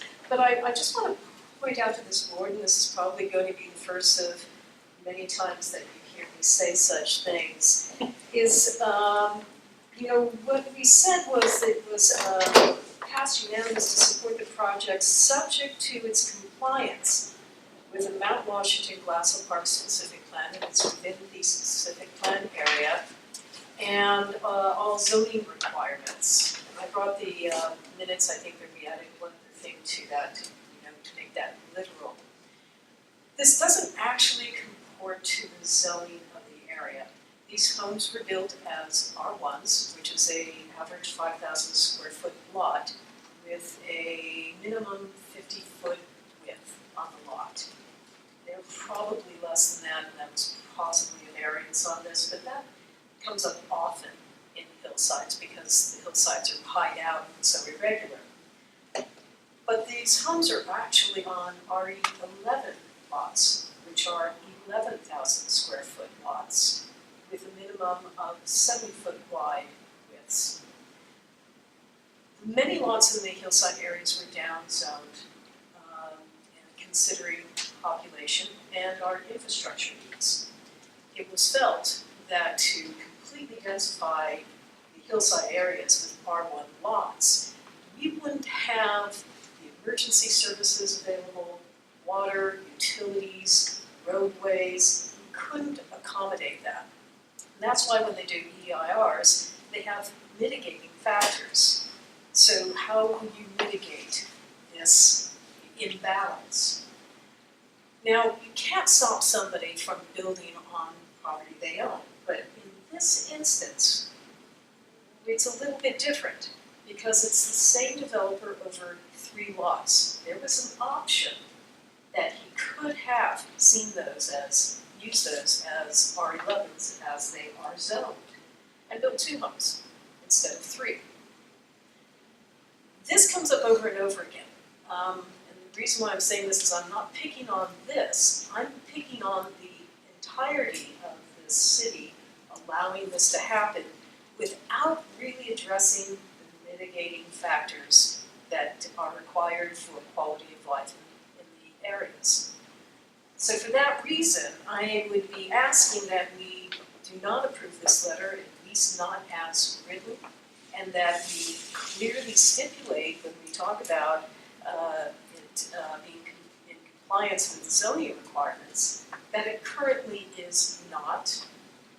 And in fact, that I would go a step further and say that I would like to see our zoning laws comport with our community plan, so that we're looking at our community and why it was downzoned and how these two are supposed to work together, and that we feel that it was a self-imposed hardship that he then went and put 3 homes on these lots, beautiful as they are, they're also crunched together, and that in general, we don't approve of the upzoning of lots. Colleen, are you saying that he's following a certain set of rules and things that he's allowed to do, but we don't like that he's allowed to do it? The city has automatically rubber stamped this same thing in the same way that they rubber stamp that when you are building on an unbuilt lot, you are only required to improve the roadway in front of your own lot and not all the roadways that connect to the main roadway. You shouldn't be responsible for that. It's just an automatic rubber stamp. And the city has gotten into rubber stamping this as well. But what we would like to see in return then is, okay, if you're going to then upzone, where are the mitigating elements then? I mean, we're not, improving roadways for emergency services. I think we still have sewer line problems. We don't have gutter systems for now more water runoffs. So where is the balance? And I kind of want to just say, let's take a stop here for a moment, because we do this over and over and over again. And I don't think that I think this is an opportunity to make a statement. It's a soft statement, but still it's saying, we care about the community and we want to know if we're going to be upzoning on these lots and allowing developers to do this when they are not forced to, it's all 3 of them. That there is some mitigating factor that will come into play. So, thank you for that update, and I think it speaks to maybe bigger land use issues that we as a board may want to consider in the future. But this agenda item is specific to this project. And I guess, just speaking as a board member, in my opinion, I guess my concern is that Colleen's a member of the committee. She's representing that she's not in favor of the letter as written. It was from the committee, and so there's sort of a disconnect. And so first of all, I think we can do better with our letters. I think that we can improve how they're written. But I just am wondering, we need to be able to trust all of our committees, and what's coming out of our committees is what's truly representative of the committee members. And I guess with what Helena said and what is before us, there's sort of a disconnect there. So I'm gonna open it. May I just say that the committee never sees these letters before they come here. So we're not privy to what's being written. That's true.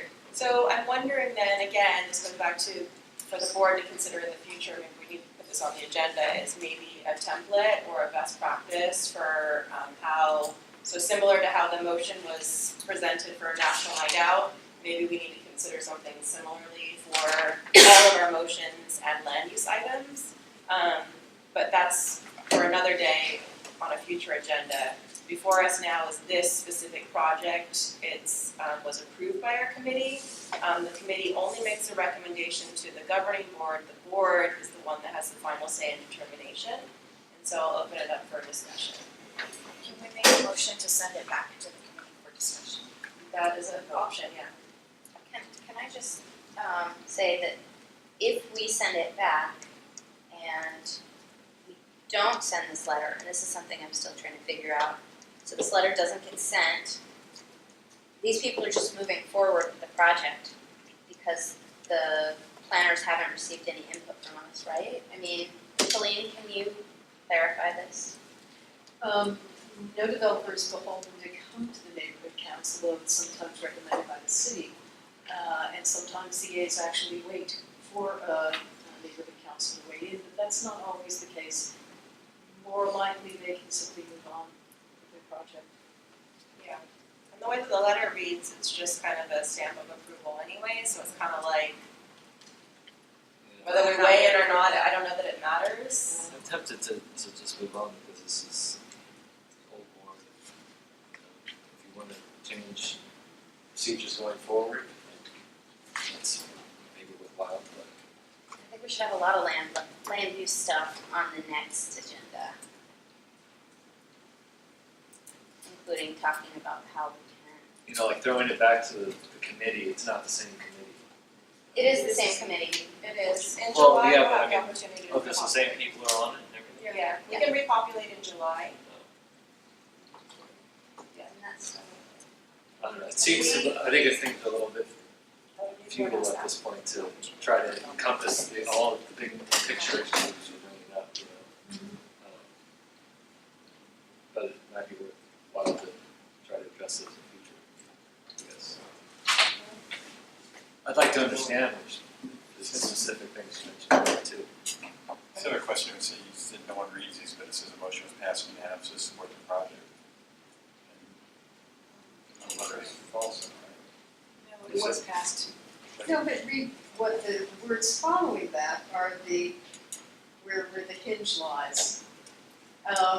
Because it doesn't comport with the zoning requirements. So in that way, I think it was covered, I believe Marge made the motion. I probably did. So that it, said, well, we would only approve this if it was abiding by all of the land use laws. Unfortunately, I doubt that a CA will read that far. Right. So what was the original motion, Marge, do you recall? Yeah, I said, we all really liked the project, it was really well designed and surprisingly, the three houses were very similar but quite different as well, and after having seen 3 or 4 different really hideous buildings, it was really lovely to see these. And the guy was very pleasant and so everybody was, but then I am not nearly as well versed in land use issues as Colleen. And so I didn't know about the zoning R1, R11, and I still don't, I can tell you. I also don't. But so that's why I hedged my bets. When I made the motion to approve the design of the project, I hedged it with only if it's compliant with the specific plan and zoning requirements, because I didn't want to just say, yeah, we love this project, without, a little caveat in case we wanted to back out. So the wording was, support the design so long as it is in compliance with the specific plan and any other city requirements and zoning. Okay, so I would propose that we, insert the motion that was made in the committee by March and voted on and approved as the true recommendation that should be made to the board. And strike the last paragraph, and include the original wording of the motion towards the top of the letter.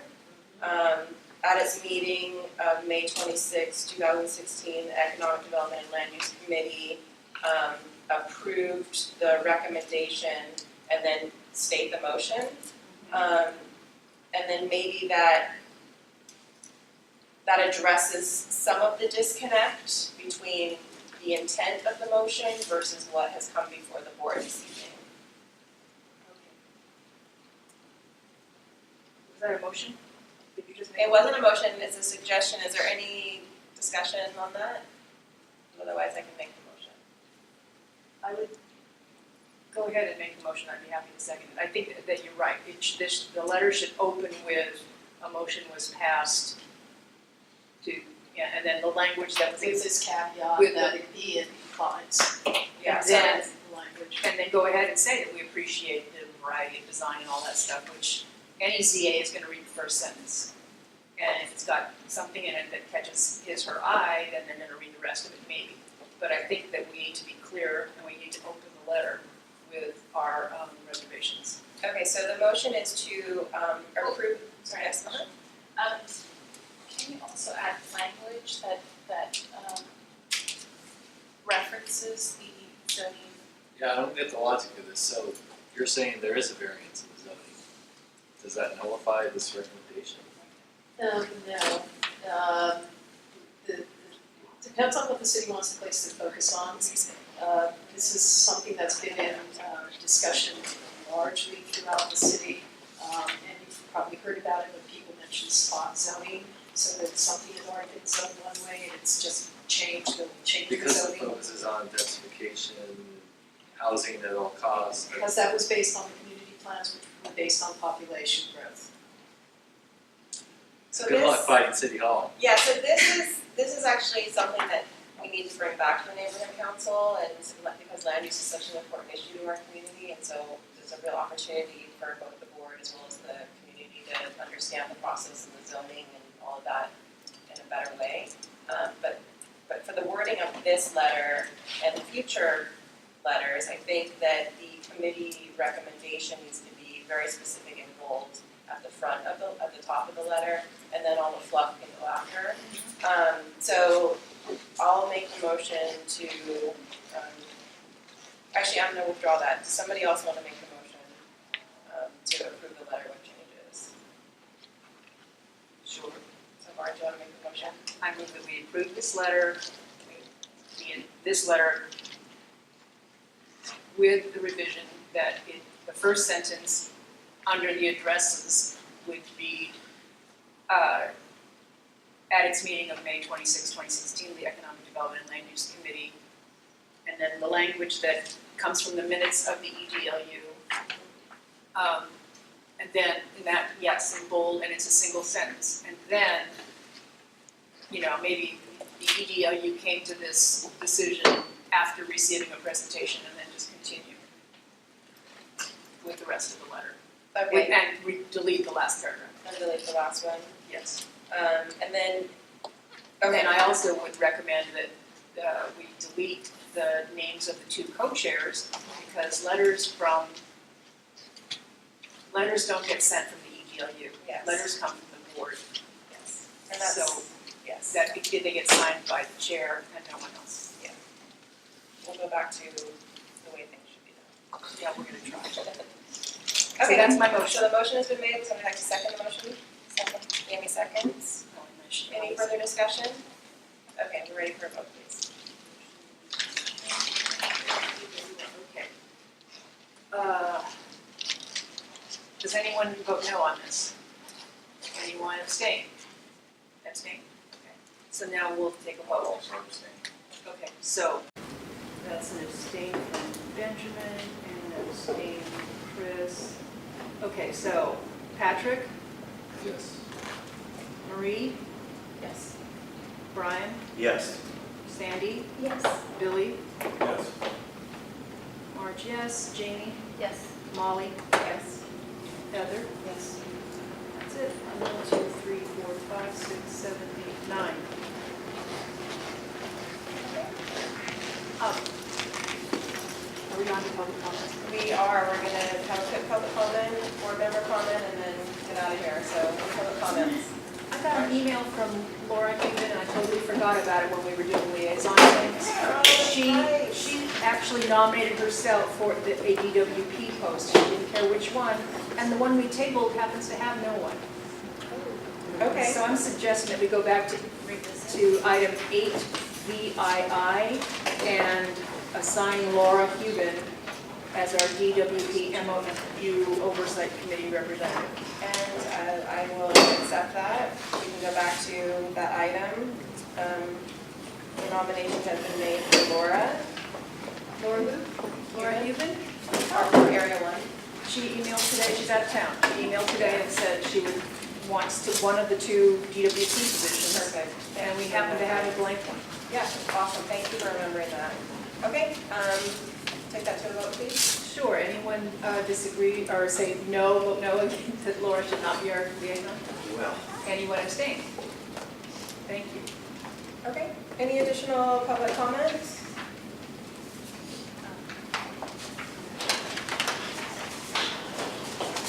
Yeah, you can, board member. Any board member comments? Brian? I would like to publicly thank Molly Lynn Taylor for jump-starting the neighborhood council. We kind of needed it, and she has a lot of experience, so I really appreciate that she's got us off to a good start.